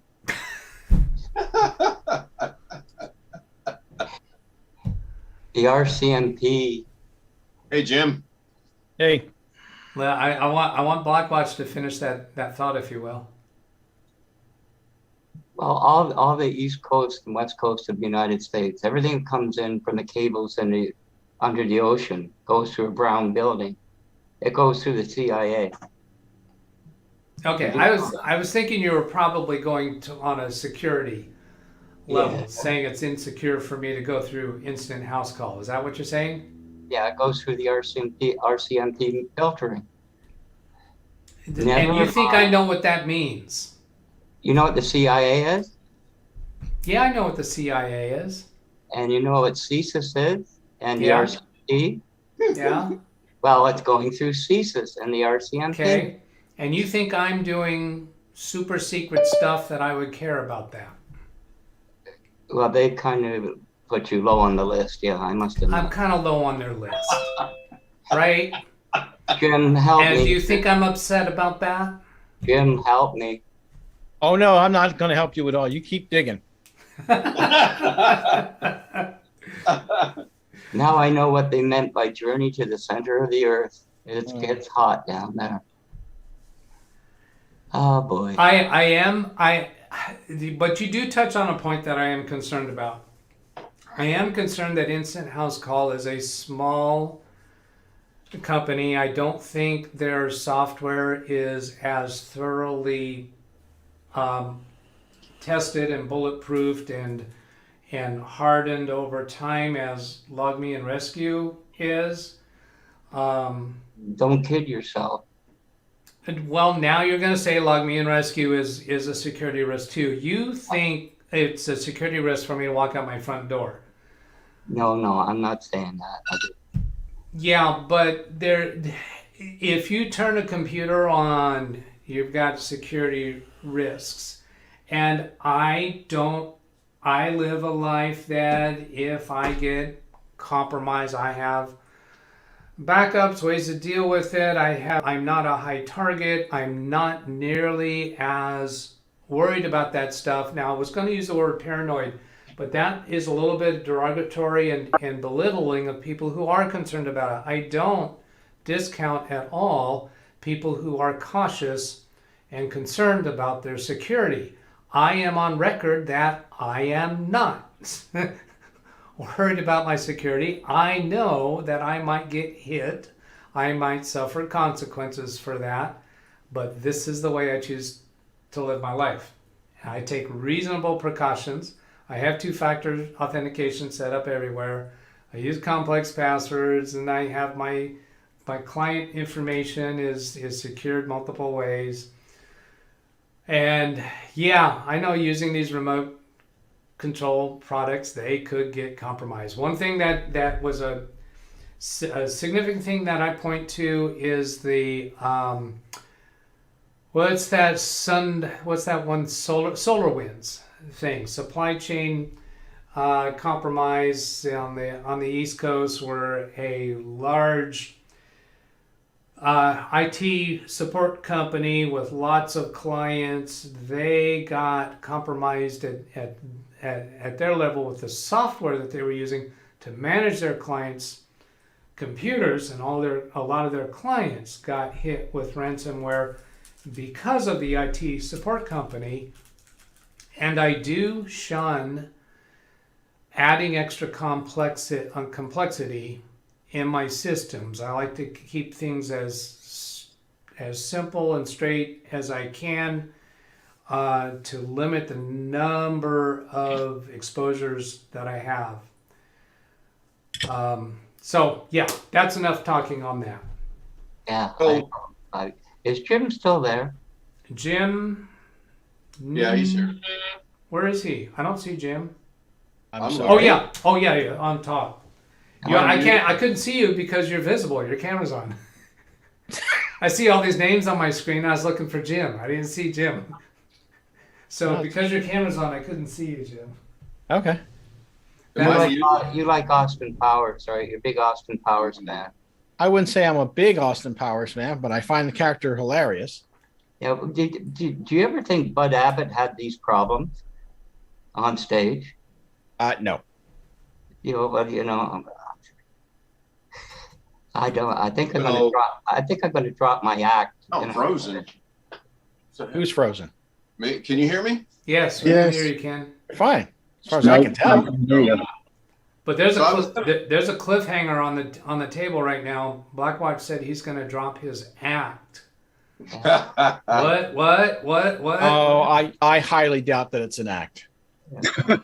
And I don't want to say drop it. I had a question on the house call. Isn't that what Mike Smith promotes? And Yeah. Yeah, he swears by that. Yeah, he Yeah. swears by Right. that. Yeah, he does. And Kerry used to, but actually Kerry recently republished his interview with Instant House Call. So I don't know. Maybe I don't know. For a long time, Kerry was not including Instant House Call in his list of sponsors, and I don't know that I've heard him say that again outside of that interview that he republished.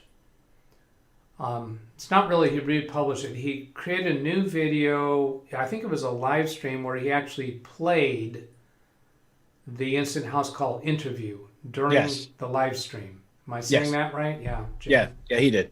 Yeah. And I've had interactions with his name slips me right now, that instant house call, Corey, asking questions, and that one about not being able to see the mouse. When I first discovered that, I simply stopped using instant house call rather than trying to find the fix for it. And then somewhere along the line, I know it was, I asked Mike Smith how to fix that, and he told me how to fix that.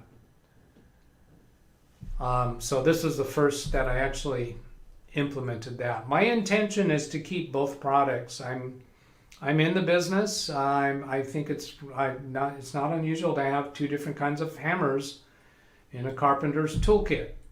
And I know it's extra expense, but it's tools for my work. It's got a lot stronger support tools in it than Yes. Teamweaver and that. Now, but it's not actually, they're not actually native to the program. It's DX9. It's another software vendor that provides that. And I actually had to ask Corey to turn that on for me. It was supposed to be part of my package somehow. I think because I said that I was coming from Mike Smith or Kerry Holzman. It just takes longer to process U.S. credit cards, that's all. What does that have to do with it? It was included free with my. No, it was just being funny. Using U.S. credit cards, it takes longer to make sure you're who you are. All right. And is Corey in Canada? Toronto, Ontario. Toronto. So, yeah. That little dot on the map, little thing, Toronto. Right. Instant House Call has come to the rescue a couple of times when I could not get connected to somebody's computer with LogMe and Rescue. I was able to connect with Instant House Call. It's a lot stronger. It's a lot deeper. Instant House Call is deeper? Yeah, well, you just showed it. You got there, where you couldn't before. I got there where I couldn't before. You just said you couldn't connect to a computer, and Instant House Call did. Yeah, but I've had the other way around too. So my impression is when I can't get in through LogMe and Rescue, it seems like perhaps Instant House Call has a smaller, I don't know, maybe it has a smaller footprint in memory on the client side. I don't know what it is, but anyway, it got through. And I think the steps, the number of clicks for the remote person, for Ken's side, I think it's quicker and easier with Instant House Call. Did you have that impression, Ken? What's that, Doug? That was it quicker and easier for you to set set up yeah. the remote side with Instant House Call than it is Yes, much quicker. with LogMe In? Because you've done LogMe In Rescue with me a few times.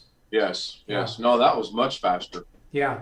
Now, my use case with LogMe and Rescue, I rarely have a client do any clicks on their side, because my use with LogMe and Rescue is I have tons of computers set up for unattended access. So I can access their computer anytime without them being at their computer. That's my support role with them. And I like that better than the way Instant House Call does that, because Instant House Call has a much smaller screen. It doesn't stay up. I don't think I can click back and forth between the different connections as quickly and easily as I can with LogMe and Rescue. But I have not tested that yet, because I don't have any of my clients set up with unattended remote access in the Instant House Call. That is a feature. It is able to do that. So what I have had in my mind recently is to set up the law office Papa, because that's going to be the most convenient office for me to do this with. Set up some of their computers so that I can use either product unattended remote access, so that I can compare that functionality. And I need to be sure that now wait a minute, we fixed that, Ken. Remember, Ken, when that two-factor authentication come up on your window, and I couldn't see it, and I thought that might have been due to not being able to see a system window. User account control windows in particular are of concern. So when I connect with LogMe and Rescue, there's an option for me to run as system applet, something like that. And that allows me to get all of the system message that might pop up, like user account control, where you have to click yes or allow to allow some deeper level rights to do something. So if I don't have that system access selected, then I don't see those windows. So it's a way of protecting the remote person from a technician that, like the scammers, where they blank a screen. It would prevent that type of thing from happening. All right, we'll go catch up with chat. Oh, I'm on the wrong screen. I don't know. Has the chat been open all this time on my YouTube? No, it was good. We were on Zoom. We were on Zoom. See, I had my streaming computer switched to the Zoom app, so I wasn't actually seeing in front of me what's going over the wire. Oh, I wanted to do this. Let's see, there's my streaming. Lets me have 3 presets. So let's see, I'm going to take away preset number 3, and then preset number 1. Can I adjust By that? preset, you're talking about settings in your XSplit? Yeah, XSplit. Okay. So you're going to see it on the YouTube channel. Right now it's only showing the middle row Right. of participants. Darren. Then when I click on 2, it just smoothly transitions up. Rather than you watching me change each border, then for this preset number 2, actually what I need to do, oh, I know. I'm gonna mess with you guys in Zoom for a little bit. I'm gonna put you in the waiting room for a short period of time, and then make some adjustments, then bring you back. So I'm gonna take Blackwatch. I know he's gonna harass me for choosing him first. I'm just always giving him ways to harass me. Then Chris, I'm gonna bring you guys back real quick, so don't go away. And Darren and Gary, and since Jim had his camera on, he gets to be last to go away. See, there's benefits to having your camera on. So now, this gives me a Zoom session that's only got 2 people. So now on preset number 1, I'll set that so that it has just 2. Now I'm going to bring back 2 people so that gives us 4 rows. How much do you want to bet I'm going to do Blackwatch last? Jim comes back first. He already commented in chat that it's always me first. Told you he don't like me. Now wait a minute, doing him first, if he's always first, doesn't that mean I am giving him preference? Well, you put him in the chat room for taking him out of the equation. Yeah, I know. Hey, he gives me enough hard time. He does. Yeah, I'm not going to stress out over. So there's a preset number 2 that gives me a good setup when I've got 2 rows of people. Then I'm going to add a 3rd preset. So here's number 1, here's number 2, and then so preset number 3 I'm going to set up to be when I have, I'm just going to click admit all. So that's 3 more people coming in. And that gives me this great big 3 rows. And then here, oh, that automatically fit all 3. So all 3 fit on the same pattern as 2 rows. That's me on. All right.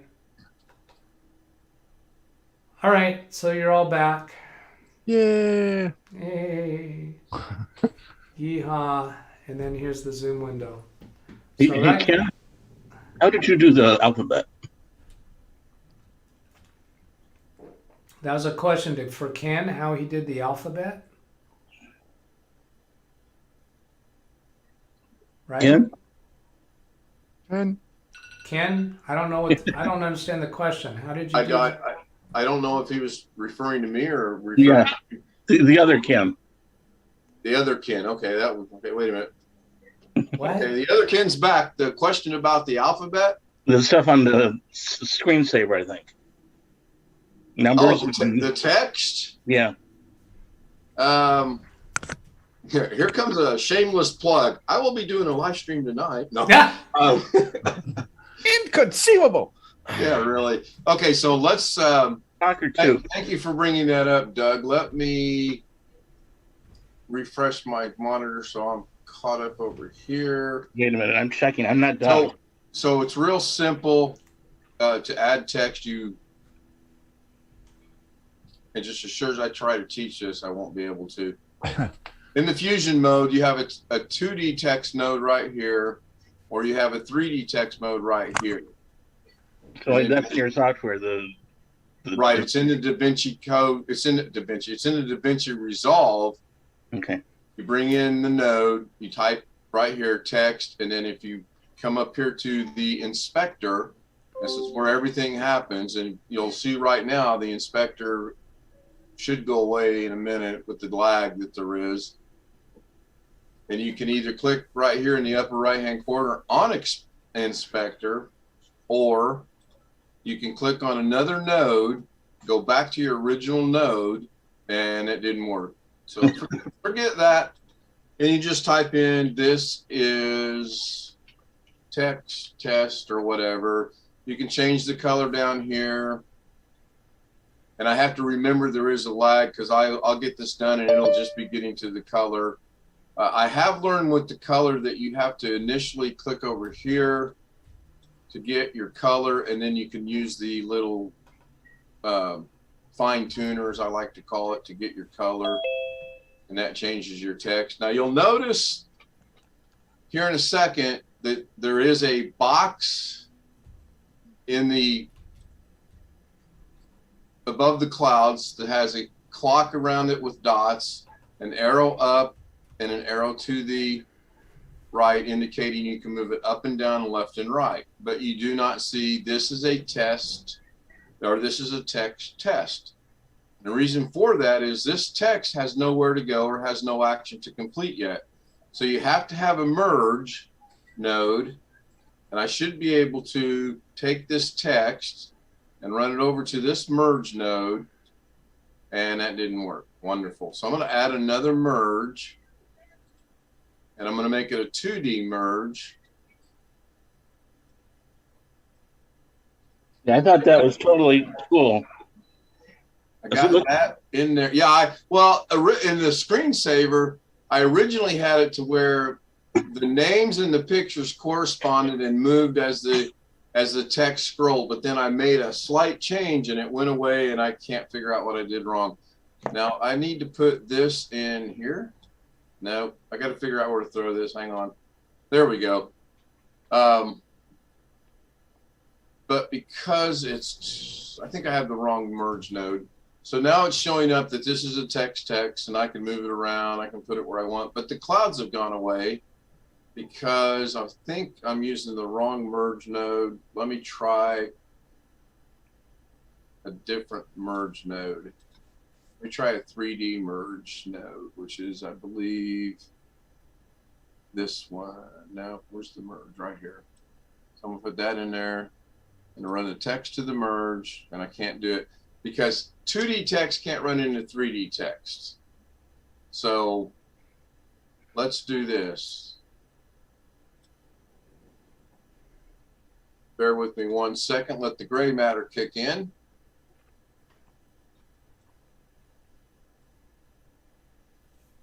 Yes, we want to save it. We're just going to call this text added.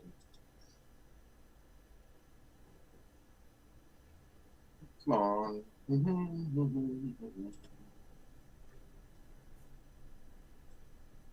19%. That's not bad. Oh, it's taking so long to load, though. There we go. So you're referring to this text right there, I believe. And what I was talking about is I had this set up to where with their names, their pictures corresponded and it moved. And then I made a slight change and it went away. But all of this is done in the resolve, which this one doesn't have anything in it because you have to come up here to the effects here, and then you have to go in here to resolve here to the fusion here, and then that simple effect is just right there. I'm finding it, believe it or not, I find it very easy, but at the same time, it can be very complex. It really can. And then if you move your timestamp, you can see what it's doing. I was getting more to drink. Pardon? I was joking. I said Doug is getting more to drink. Oh, okay. Behind you. Yeah, I think I will do a live stream tonight if anyone's interested. Ken Stout Live, another shameless plug.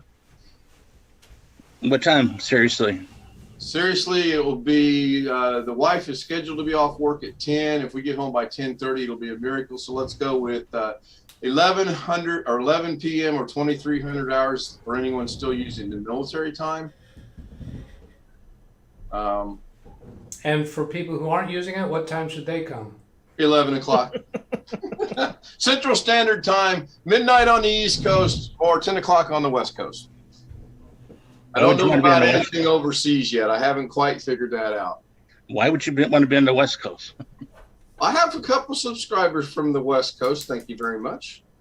Every time I've been there, I've been afraid.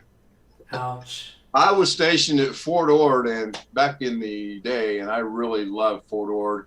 And Tony Wallow lives in Oceanside, which is just a little bit outside Fort Ord, and I absolutely loved Oceanside. So, but they've closed Ord. I'm getting the funny looks from Doug. Take it away, somebody else. Blackwatch, your turn. Okay. Oh, God. No, my funny look was just you mentioned Tony Wallow. I was wondering if you know him personally or.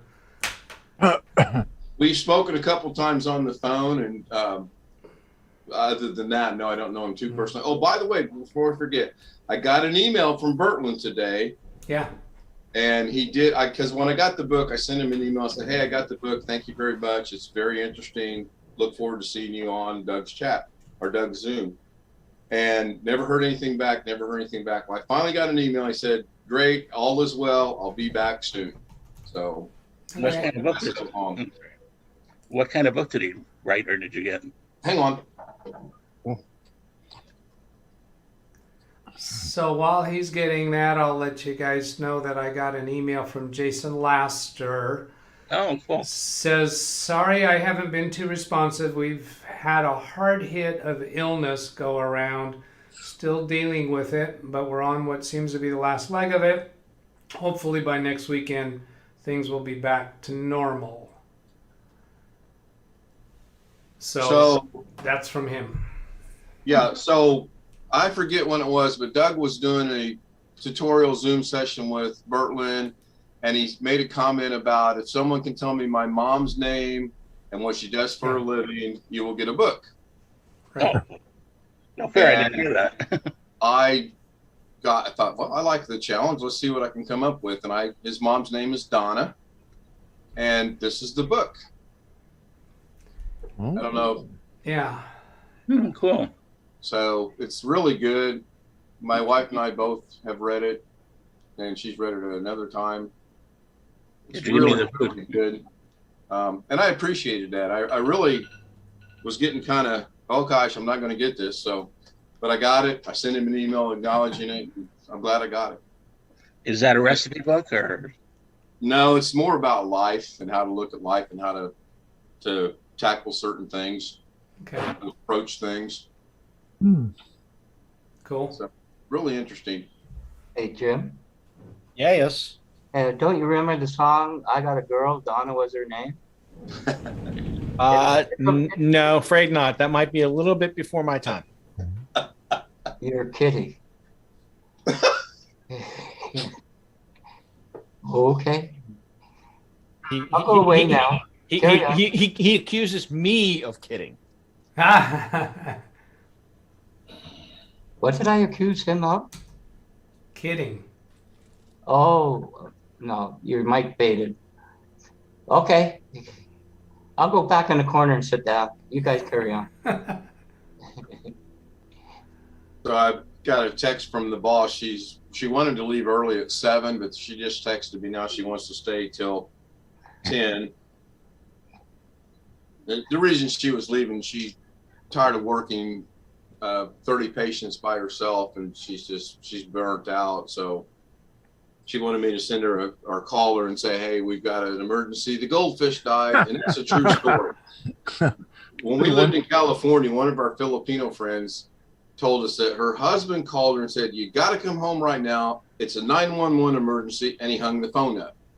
So like any person would do, we're like, okay, is it my kids? Is it my mom? Is it, is it family? What's going on? Did the house burn down? Whatever.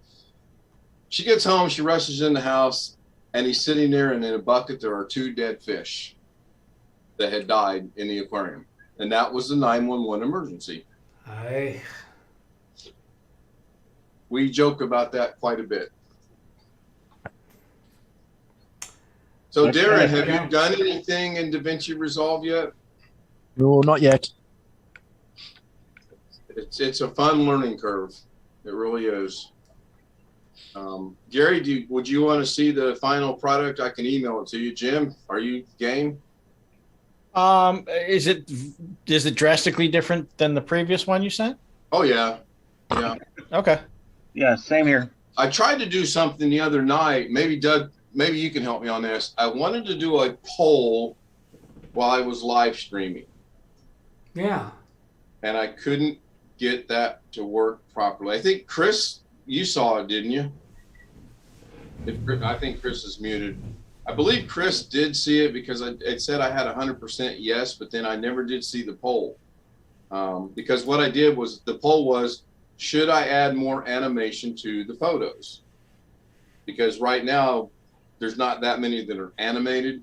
And I don't want to overkill it by any means. But then again, it's for our screen. So if we overkill it, it's just for our eyes and our eyes only. But yeah, I'll do a live stream tonight. The James Bond theme. Pardon? The James Bond theme. Yeah. For your eyes only. Yeah. Yeah. Yeah. Maybe I should use that one. I won't get a YouTube violation. I thought, it's my grandkids. I like the theme from Charlie Brown. Let's just use that. And I believe, Gary, you're the one that mentioned you had never seen a screensaver with audio before, didn't you? Yes. Yeah. I don't know that standard screensavers have audio. And it's not a true screensaver.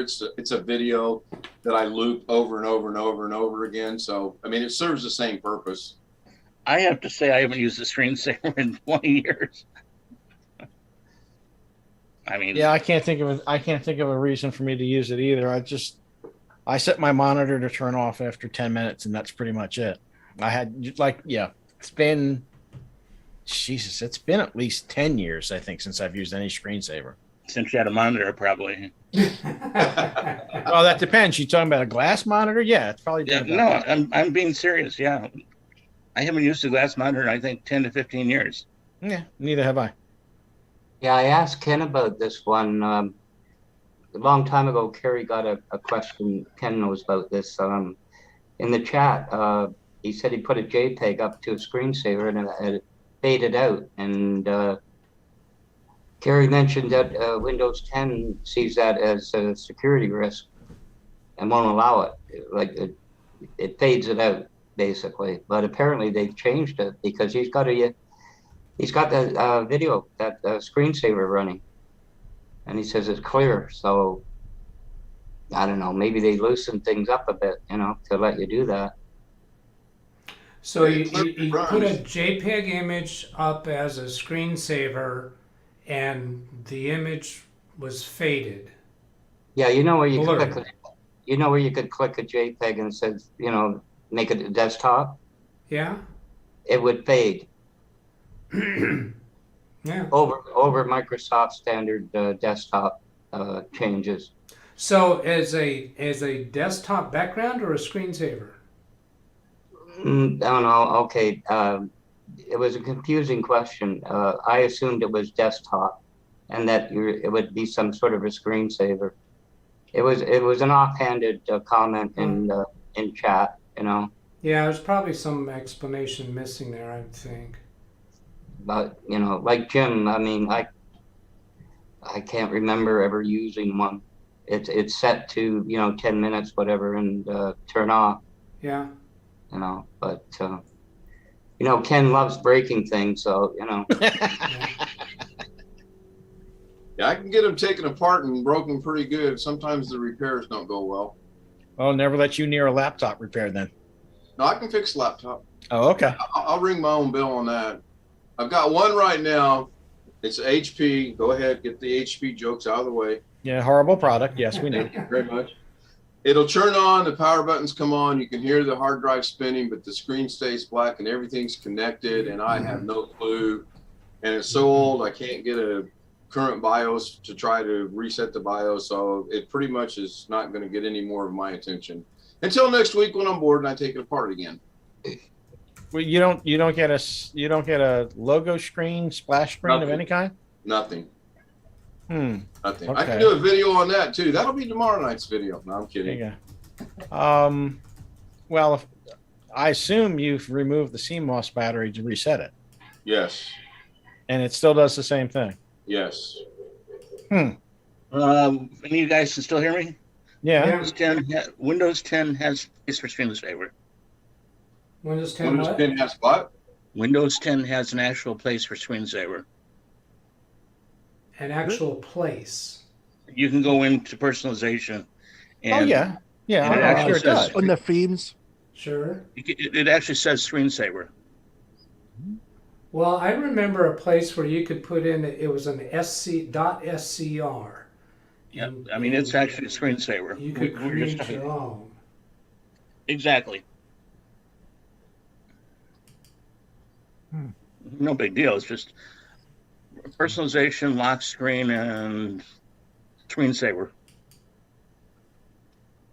It's built into Windows. Let's put it this way: Joe Biden's little photography session just wouldn't make it.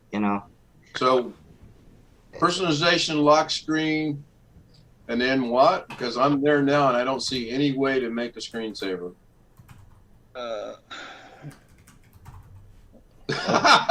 Doug, that's a good one. What did he do? And I didn't know the joke. In probably. chat. No, there's in chat. Related settings: screen timeout and screensaver. It should be there. I've got preview, Windows Spotlight, choose app to detail status, choose app to show quick status, show lock on background, which is on, and then screen timeout settings and screensaver settings. Lock savers. That's it. That's where I would say that's it. Choose your photos and stuff on it. Right. Background. Got background, color, lock screen, frames, fronts, startup, toolbar. Right. I've got that, and right now I'm into the lock screen, and I don't see anywhere where it's going to allow me to create a screensaver. I spoke too soon. Here's one of those rabbit holes that Doug and I have discussed. And I go down one right now. But it is there, but it's not in Windows 10. Oh, It's in Windows 11. Oh, you're okay. 11. Wow, there you go. 11 yet. Anyone running it? Hey Ken, I got another question for you on that laptop. Did you try? Is there any place to plug an external monitor in? I tried that, and I tried hitting the function F4, and it wouldn't work. Does the thing give any indication that the hard drive is being accessed? Other than you can hear it spinning and feel it spinning, I don't think so. There's no. Well, there probably is an indicator on the laptop itself that would indicate hard drive activity. I'm just curious to know if it flashes at all. You know what? Next time I mess with it, I'll kind of pay attention to that and see. But I don't. Because you could be looking at a dead display of some sort. Right, even though it's connected to all the way it's supposed to be, it's still be shot. Right. Sure.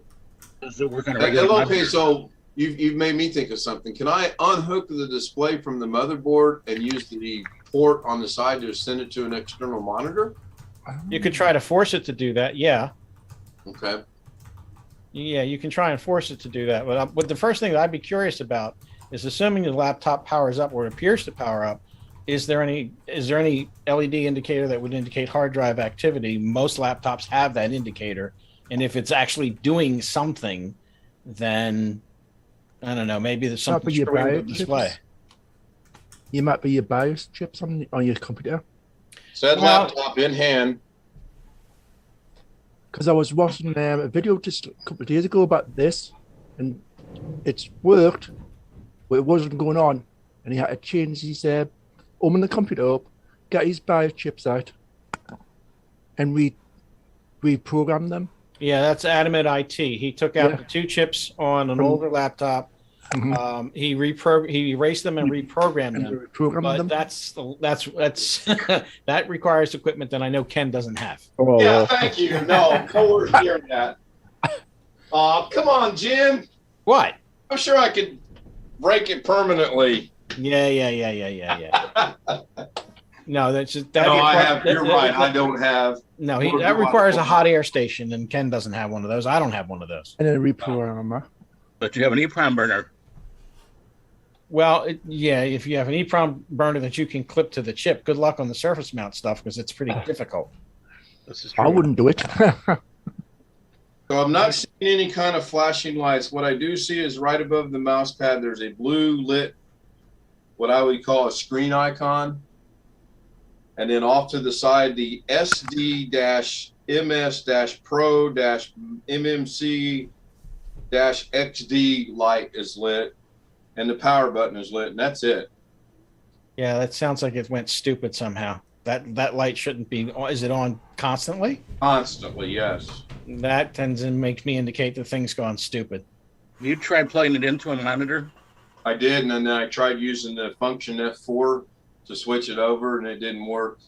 You took out the memory and reseated it. I put the drive over in my docking station. The drive's good.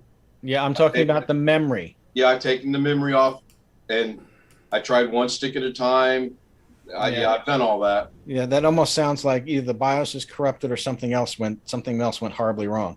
So if the BIOS is corrupted, is it recoverable at all? Not without finding a way to either clip something on to the BIOS chip to reprogram it, or pulling the chip and putting it in a programmer. I saw a YouTube video that came up recently. One of the producers that I'm sure we have all seen. Yep. But I don't know who it was that said he recovered a BIOS that he bricked during a update, during a BIOS upgrade. Same guy, Adam at IT. Oh, was Adam? He did it on purpose, I think. Yeah, he's in England, isn't he? Backing it up and it went crazy. Good. I haven't watched the video. Did he use any special equipment? I'm not 100% sure, but I believe he also removed the BIOS chip with a hot air station and put it in a programmer. All right. Yeah, this is not something That's that pretty the average advanced. person is going to do. Yeah. He already had an EEPROM chip, and then he took it out and put it in, basically capped it. Yeah. All right. So you're right. He's doing board level repairs that Yeah, I know. I won't touch. There's Not the my link age. for it if you want to watch it. Say again? There's the link for it if you want to watch that video. Okay. Yeah, I may want to, because I think I had put it up on a tab so I could watch later, and then wound up losing it because I am fascinated with board level stuff. I feel like I'd like to do it, but it just has absolutely no application to my business, so I just can't justify. You're not doing that kind of work. I can't justify learning that stuff, but it fascinates me. I did board level repair up until probably my 30s or so, and Yeah. that's been 30 years ago. So Yeah. Doug, Yes. you're the Zoom guru here. I minimize this thing.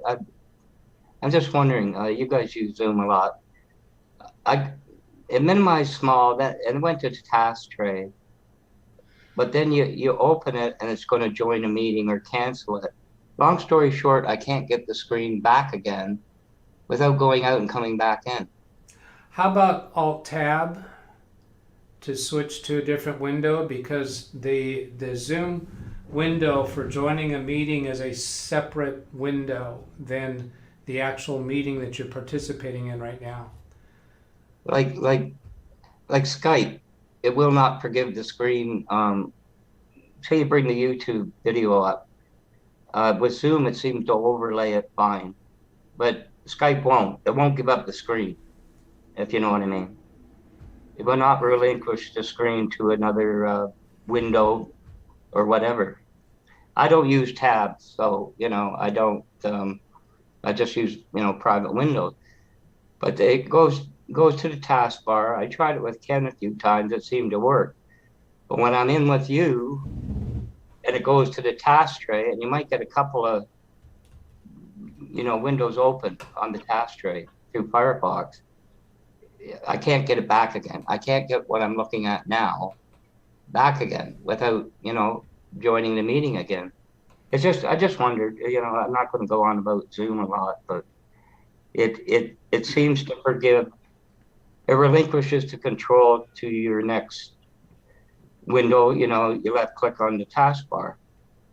But lately, when it goes to the taskbar, you can't get this window back again. The one that pops up, you have to leave the meeting, Okay, no, I don't think you have to. I do have some thoughts.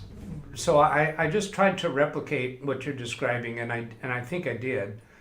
When I minimize the Zoom window and then go float the mouse over the Zoom icon on the taskbar, Yeah. I see two little pop-up thumbnails. One is for the Zoom app and the other one is for the session that we're in right now. And it shows a thumbnail of one of the participants and actually just a profile photo. And then if I click on that, it does not come back to the state that it was. It shows up for me in the upper right corner of my screen in a kind of a thumbnail size video. That happened with Ken one time too. I thought, oh, he's gone, and it's up in the corner of the desktop. I just wondered. On the lower right hand corner of that thumbnail, there's a green arrow pointed upward diagonally to the right, and that is to exit minimized video. When you click on that, you should get full screen video. Yeah, I know what you mean. Sometimes the icon for full screen is a diagonal arrow, but Yeah. I just wondered, I'm not going to carry on for like a long time. I'm just playing with it. yeah, the YouTube's gotten a whole completely blank screen, Doug. Yep, I was just going to say that. Oh, You blanked thank it. you. That's because I was messing around with my Zoom meeting. Let's get that Zoom meeting back. And then try this, and then this, and then I'm going to have to go reselect there the we Zoom go. meeting. There it is. It's back. Yep. Thanks for letting me know that. Yeah, because if I mess around with the main Zoom window, that affects the YouTube video. So I'm trying to get familiarized with what happened with that poll. When I look at my chat window, I only see apparently the total of the tally of the responses, and I'm not actually seeing the way it was presented to you. So I'm signing into YouTube in an incognito window on computer number 3, so I can see what that looks like. Oh, but I have to sign in as someone other than me. Hey, Ken, Yeah, look in chat. I left URL for you. in chat. Yeah. Oh yeah, I see it. Screensaver Windows 10.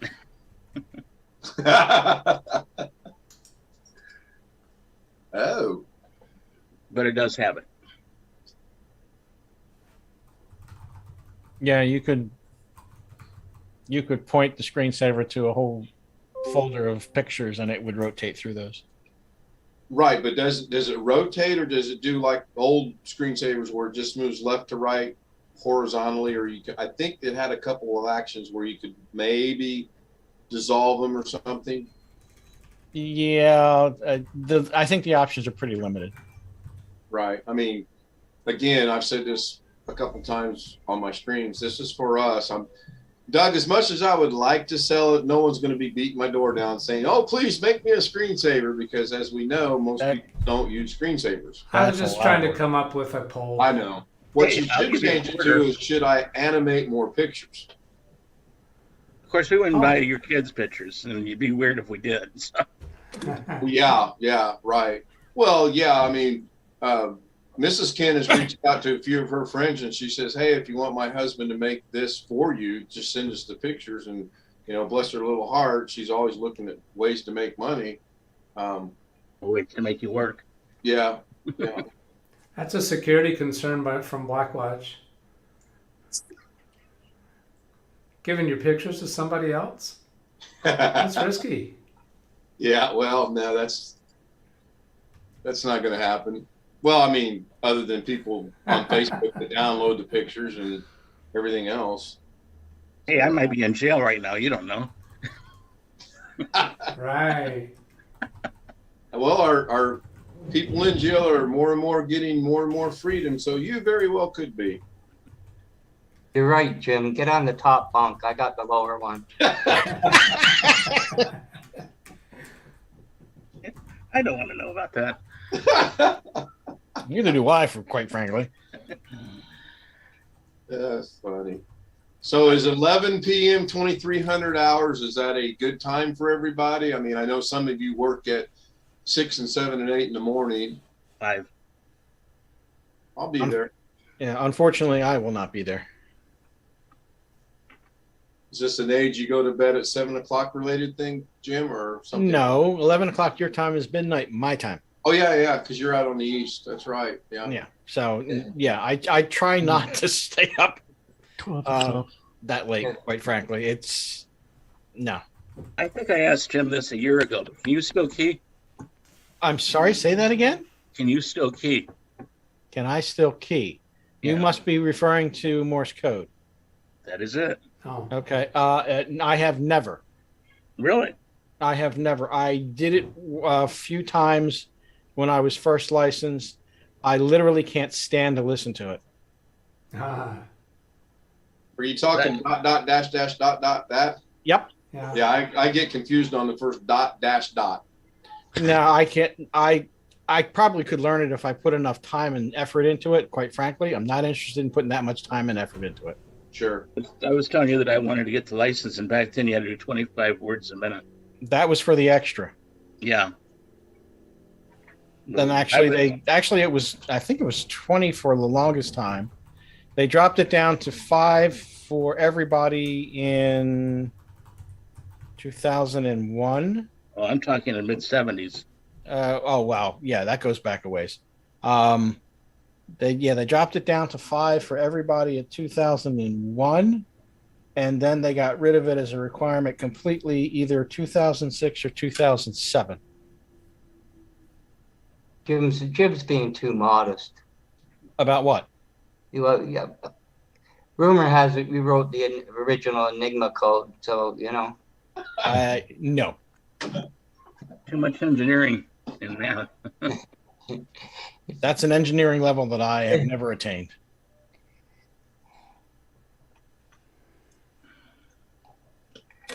Where'd everybody go? I mean, Still hell, here? I never even got to college, for Christ's sake. Well, that's to your credit. I'm just setting Seriously, up I'm scheduling my stream for later tonight. Well, that sounds horrible. Jim, I mean that seriously. I'm not pulling your leg. That's Still, you're not anymore. you know. You know what you know, and you did. You know what you know, and you didn't go through all that. You know what I'm saying? Well, yeah, experience is a great teacher. There's no question. Yeah. There's Yeah, no question. I often comment that my wife is certainly better educated than me. She has an MBA. She has a few other things going. She's a programmer, yada, yada, yada. She's obviously better educated than me. And in many aspects, she's smarter than me. And there are aspects where I'm smarter than her. She did marry you, so. Well, that I think she took a giant leap of her senses, but that's another subject. Mhm. The problem is today is people want to hear the word degree before they hire you. Oh, please. That's been my entire life. Yeah. Yeah, that's been my entire life. I got used to that a long time ago. Turns people on. Oh, you got a degree. Okay. So I've said. Right. Right. Well, I think again, the computer stuff that I know is because I've done it. I've been thrown into environments where I don't know a lot, but I usually can figure it out. I got the Mac Pro this week. You have my condolences. It wasn't for me. Is there a vaccine for that? I don't ought know. to be. No, let's not talk vaccines. But hey, I guess I can say vaccine. I had mine in February this year, 9 months ago. Oh yeah, they shot me all up. I was done by May. Because I'm close to that group. My wife is older than me, so she got it even before I did. I had it with a thing where I went to school with a long time ago. And then since I got it, my wife got it. But who knows? I'll probably die of the plague now. Did that wrong. Somebody order a pizza. This is going flat. Why is everybody so quiet? I'm not quiet. No, you're not. No, you're not. Because I can't think, text, and talk at the same time, and I'm trying to set up my live stream as scheduling it. And your shoes untied. Yeah. Had to point that out. Oh, okay, I'm back. Okay, Ken, you're saying that's cool. You must show me how you did that. What are you referring to there? The poll. Oh, okay. Well, let's show you that right now. Hang on, let me get this set up. Is that poll you, Doug? What? Did you do that poll, Doug? Yeah, I did. So real quick, Doug, I just set my stream up. If I exit out of live streaming YouTube Studio, that'll go away, won't it? No, the scheduled stream will stay. You can close your window. Okay. How would I get back? Oh, wait a minute. Let me switch over to your computer and see what you're referring to. So you just set up a live stream. Oh, you're in the studio. Oh, great. You're in the studio. All right. Then let's see here. I'm going to move some things a little bit. And let's move this up here. And let's see, right here says create a poll. Right. Okay. So click on that. And let's move the picture in picture some more. Move this one out of the way. So ask a question right here. Let's see. Do we mess something about Blackwatch? What do we mess with him about? Well, just here. Do what? Okay, go ahead. Go ahead. You get it.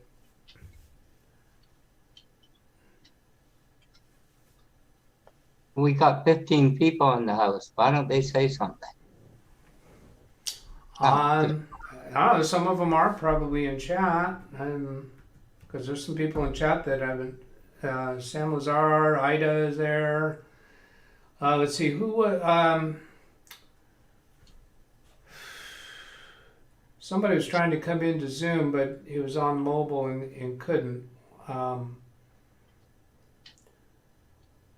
Okay, I got the I want to say question. that was. I think that was Sam. Okay, so let me come back to you. Should I add more animation? So there's a yes question or no question answer. And if you click on Ask Your Community, the question goes. You can add an option, meaning for some other choice for somebody to answer with. You have, I guess, up to 35 characters for something else. Okay. Yeah, those are for another. So, but while you have this, while you've begun this, you can't do the Ask Your Community button while this is sitting unfinished. Right. So you have to either finish that or delete it. Here's an X and get away from that 35 character thing. See, I'm going to just try clicking on the 35 there, and that gets the X. So it gets rid of that. So now click Ask Your Community, and the question goes out to them the same way that you saw the question from me. Okay. Now then, when you go to the chat window yourself, you see the results of that at the top, or if you look over here through my webcam, I see the results right up here, but I don't see the question. Right. Right. Which is right. weird in my mind. And it doesn't, it only shows me the answer that's winning. So it was a yes or no question. So previously it said no, and it had over 50%. Now it says yes for 54% on the question I put out for you. The only thing I can do though is in the poll. I can't see the text of that question. So I also don't get to see how it shows up to the people in the chat room. So I was just trying to sign in. Oh, you can show me that. You can show me that on your computer. Go to your chat. Okay, so there's the poll. You just click on the top of it and it comes back up, the question. Okay, so if you click on an answer here, I imagine it goes away. Does it? It just, I've already voted. You so already I can't voted. vote twice. Right. So it goes away how? It's not going to just sit there forever, is it? Mine's just, yeah, it hasn't moved on this. Close. Okay, here's these the 3-dot kebab menu. Okay. Your computer's all sluggish. And then close poll. Should just close that poll window. You can't close my poll. Or you just hit the top, one of the top buttons and they just closed. One of the top buttons. What's the top? Those 3 buttons where you was just pointing to, just hit it and it opens up again. All right. Yes. And close it. Oh, no, it's not doing it. Huh. Maybe Yeah, that's, my other maybe monitor- that's, You just hit it and it opens up. okay, maybe that's because I closed the Nope, still working on mine. poll on his computer. So let's go do another poll. I'm gonna end the poll that I just did because I can't create a new poll while that one is still out there apparently. Oh, look at that. I've got a button where I can donate money to my channel. Go figure. 13 people voted and 53% are for making money and 46 are not. Thank you, 53% of you. Oh, okay, so that popped up in the chat stream. Oh, when well I done. ended it. Okay, Already voted. so let's see. I got to come up with some kind of question. What is? And what was your question? Good one. So I can't do yes, no on this question. So what? Let's see. So if I type, all right. So here. Okay, I'm going to add a third choice. Okay, so here's the new poll. Let's see how that shows up on Ken's computer.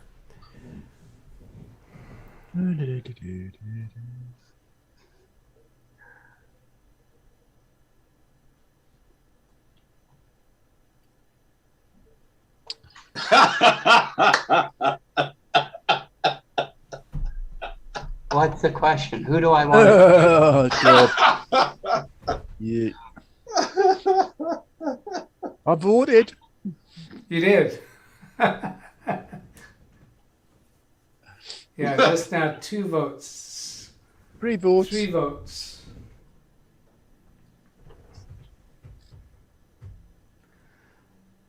So the way Darren was explaining, okay, so that just popped away on its own and then it came back up. Right, if you put your mouse over it and click it, it'll Oh, come here it down. shows comes up up. here. And you can click it again and it closes. Now here it just came open without me clicking.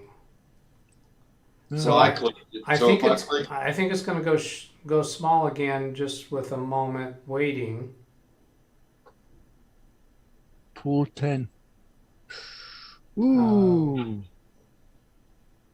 Boy, the hell! Oh. Watch, you're gonna have to tell us What? the voice that you use to change your voice if you're actually Susan. See, I just clicked on it and it went away. Let's see. Oh, you've been clicking. You've been Right, so clicking, now- so that's now I'm been gonna- misleading to me. Right, I'm gonna click it again right now. You're clicking on that blue. Yes, clicking on the top of it. Why do I not see your mouse? Exterminator's been in. Do you see the mouse now? No. Is it in the chat area? Yes, it's over the Zoom in the middle of my screen. Over the Zoom in the middle of your screen. Oh, yes. Okay, so now I'm going to go back over here to the chat area, and I'm hovering on the live Windows Training DougBetts. Yeah, I don't see it over there. I only saw it when you were over the Zoom window.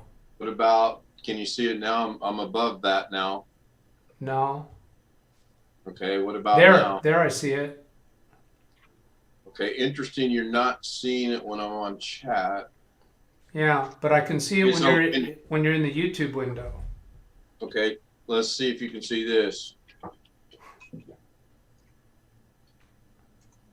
Okay, I just typed in, can you see this at Live Windows Training DougBetts? Yeah, I can see text that you're typing. Right, but you can't, if I move my mouse up, you can't see the mouse. No, That's It's weird. stuck in one place. it's not even stuck. I can't see it. It's on the right-hand corner. No, that's my mouse. Is it? I'm moving my mouse up and down right now. No, it's not. That's not moving. It's just stuck there. Yeah, That's I'm moving not, now. Oh, now I see. Who's- I saw Who's moving? the mouse with the finger is Ken's mouse. and it was blue. I mean, the pointer that is pointing with a finger is Ken's. Right, and now you're not, I see your mouse and I see my mouse, and you're moving yours, but I'm not moving mine. Move your mouse over to where mine is and keep it in And motion. I'm on the same exact spot yours is. Yeah, I don't see it. Okay, now come up here. Okay, I still don't see it. Come up here. well, when you move your mouse, it takes over my mouse because my mouse is jumping to where you're at. Oh. All right, then I got my, I mean, now we know how that works, though. That's fine. Because yeah, you can- we my know mouse- we're an oddity about it. Sure, and you can see my mouse moving now, right? Where is it? On the Zoom? Yes. Yeah, you gotta tell me where to direct my eyes to. So it's interesting to me that you can still see the question in the poll, and you can see how many votes, but you don't see the current status until you float over it or click? Click on it. Click on it. You have to click. Yes. Floating is not enough. No. All right.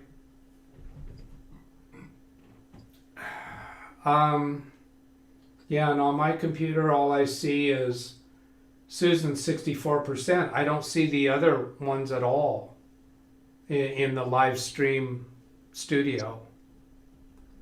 And but on my computer in the chat window, I think I do see it. Let me bring that up. So here's, no, I don't. Let's see, if I go up here and click on it, yeah, okay, if I click on it, it shows up in the chat window. Okay, that makes sense. I understand that. Interesting. Cool. Thank you. Yep. Another one bites the dust. So going back to the laptop, it's been plugged in now, and it still has the blue light on the side. I don't know if the camera will pick it up or not. Probably won't. What are you showing us? Or I'm trying to show the blue light still lit on the side here. It's just there's no way to get it. There it was a little bit. Right? What kind of laptop is it? There's just too much. We're looking at a blue light. Yeah.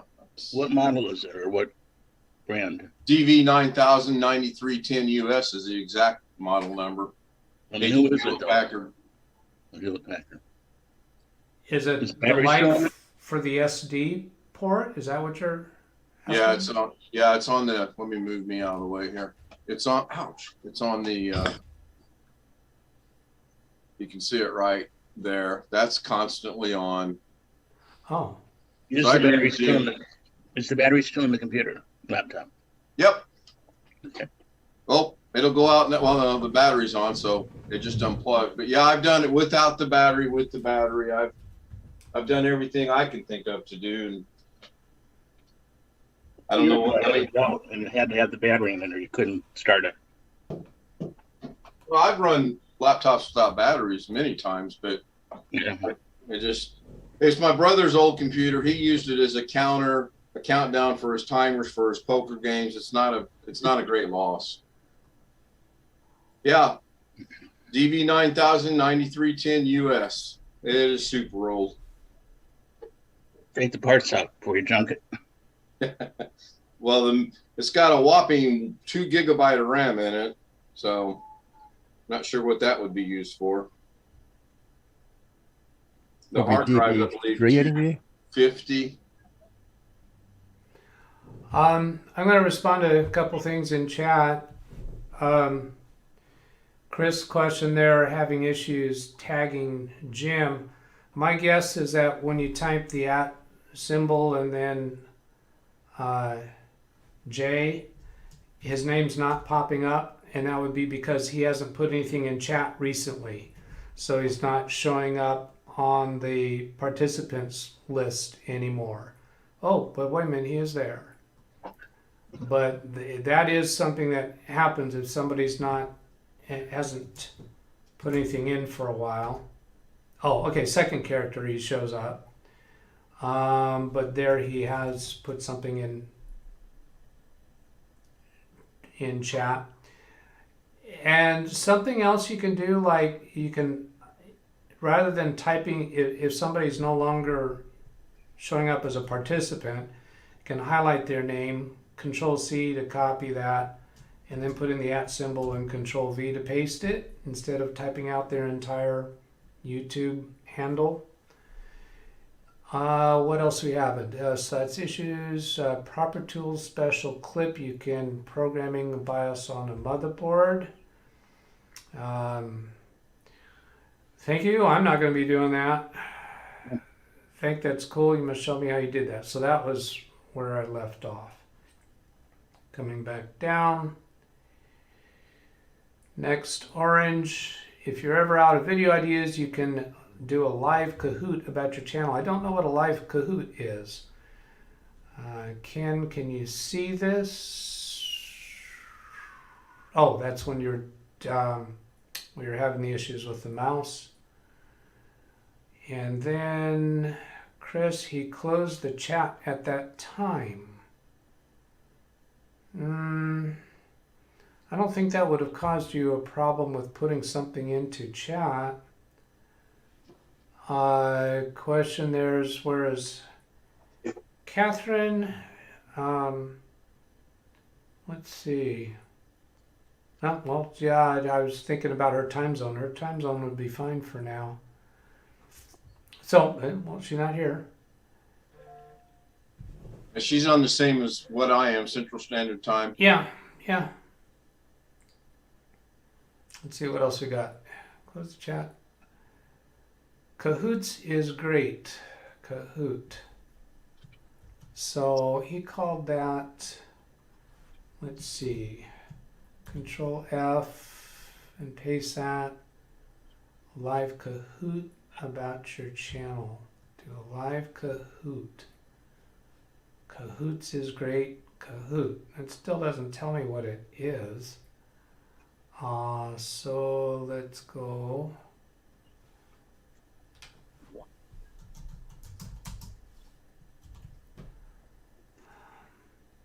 mean, I recognize the word Kahoot, but what does that have to do with the YouTube channel? What is a YouTube channel Kahoot? Kahoot, welcome you, official YouTube channel for Kahoot, one of the world's fastest growing learning brands. Kahoot makes it easy to create fun learning games or trivia quizzes. So is that creating quizzes about my channel? Is that what you mean? Kahoot.com. Was that a double click or triple click? 1, 2, triple click. Okay, Control C, new window, paste. Learn something awesome. Remote work. Join the Kahoot EDU. Kahoot Clever Joining. Kahoot at School. Well, I'm not at all short of video ideas. More what I'm short of is time. So, interesting website. I'll go take a little more look at it. My daughter does kind of a remote school support for school kids. So it might be something she'd be interested in. So he's saying yes. Kahoot, give me the boot. The site is free. Okay, that's all of that diversion. Boy, it went quiet when I went down that path. Got a lot of mute indicators. Kind of feeling like I'm ready to give up on this. Hang up on the session. 2 hours, 45 minutes.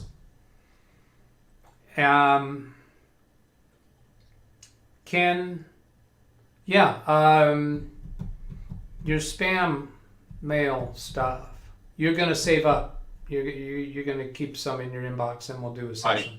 Yeah. Perfect. I've been wanting to do a session on that. I was thinking about doing it on my email account, but I've already got so much spam management in there already that I don't think that would be very useful. So that's great if you volunteer to do that. Sure. Okay. Sounds good. All right, let's wind this down then. Anybody have something Yeah, last Doug, you want to say? Doug, I could send you my watch and give you an extra 3 hours if you need some time. I'll accept that. That would be useful. Thank you.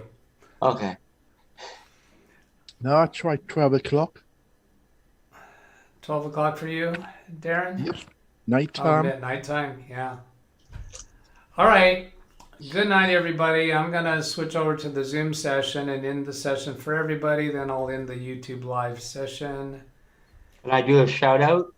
Yeah, you know what? You could wave goodbye to. Ken did his wave. Oh, there he is. Blackwatch is waving. I see Gary and Darren and Jim. They're all waving. Sounds like Rapper Room. Not to you guys. Oh, you want to do a shout out? Is that what you said? Yeah, little dot. Little dot? Yeah. That's it. Bye-bye. Oh, bye-bye. Bye-bye. All right, here we go. Ending meeting for all. Goodbye, everybody. Thanks, Thank you everybody. for being here. Thanks, Thank you Doug. for joining in. Have All fun. right. Hello, everybody. There's end meeting for all, then bring it back to my camera. Thank you everybody for being with us, hanging out in the chat and in the Zoom session and participating with the video that we did for about two-factor authentication or two-step verification. Several different terms for the same thing. So I hope that was useful. Have a great day. Catch you later. Goodbye.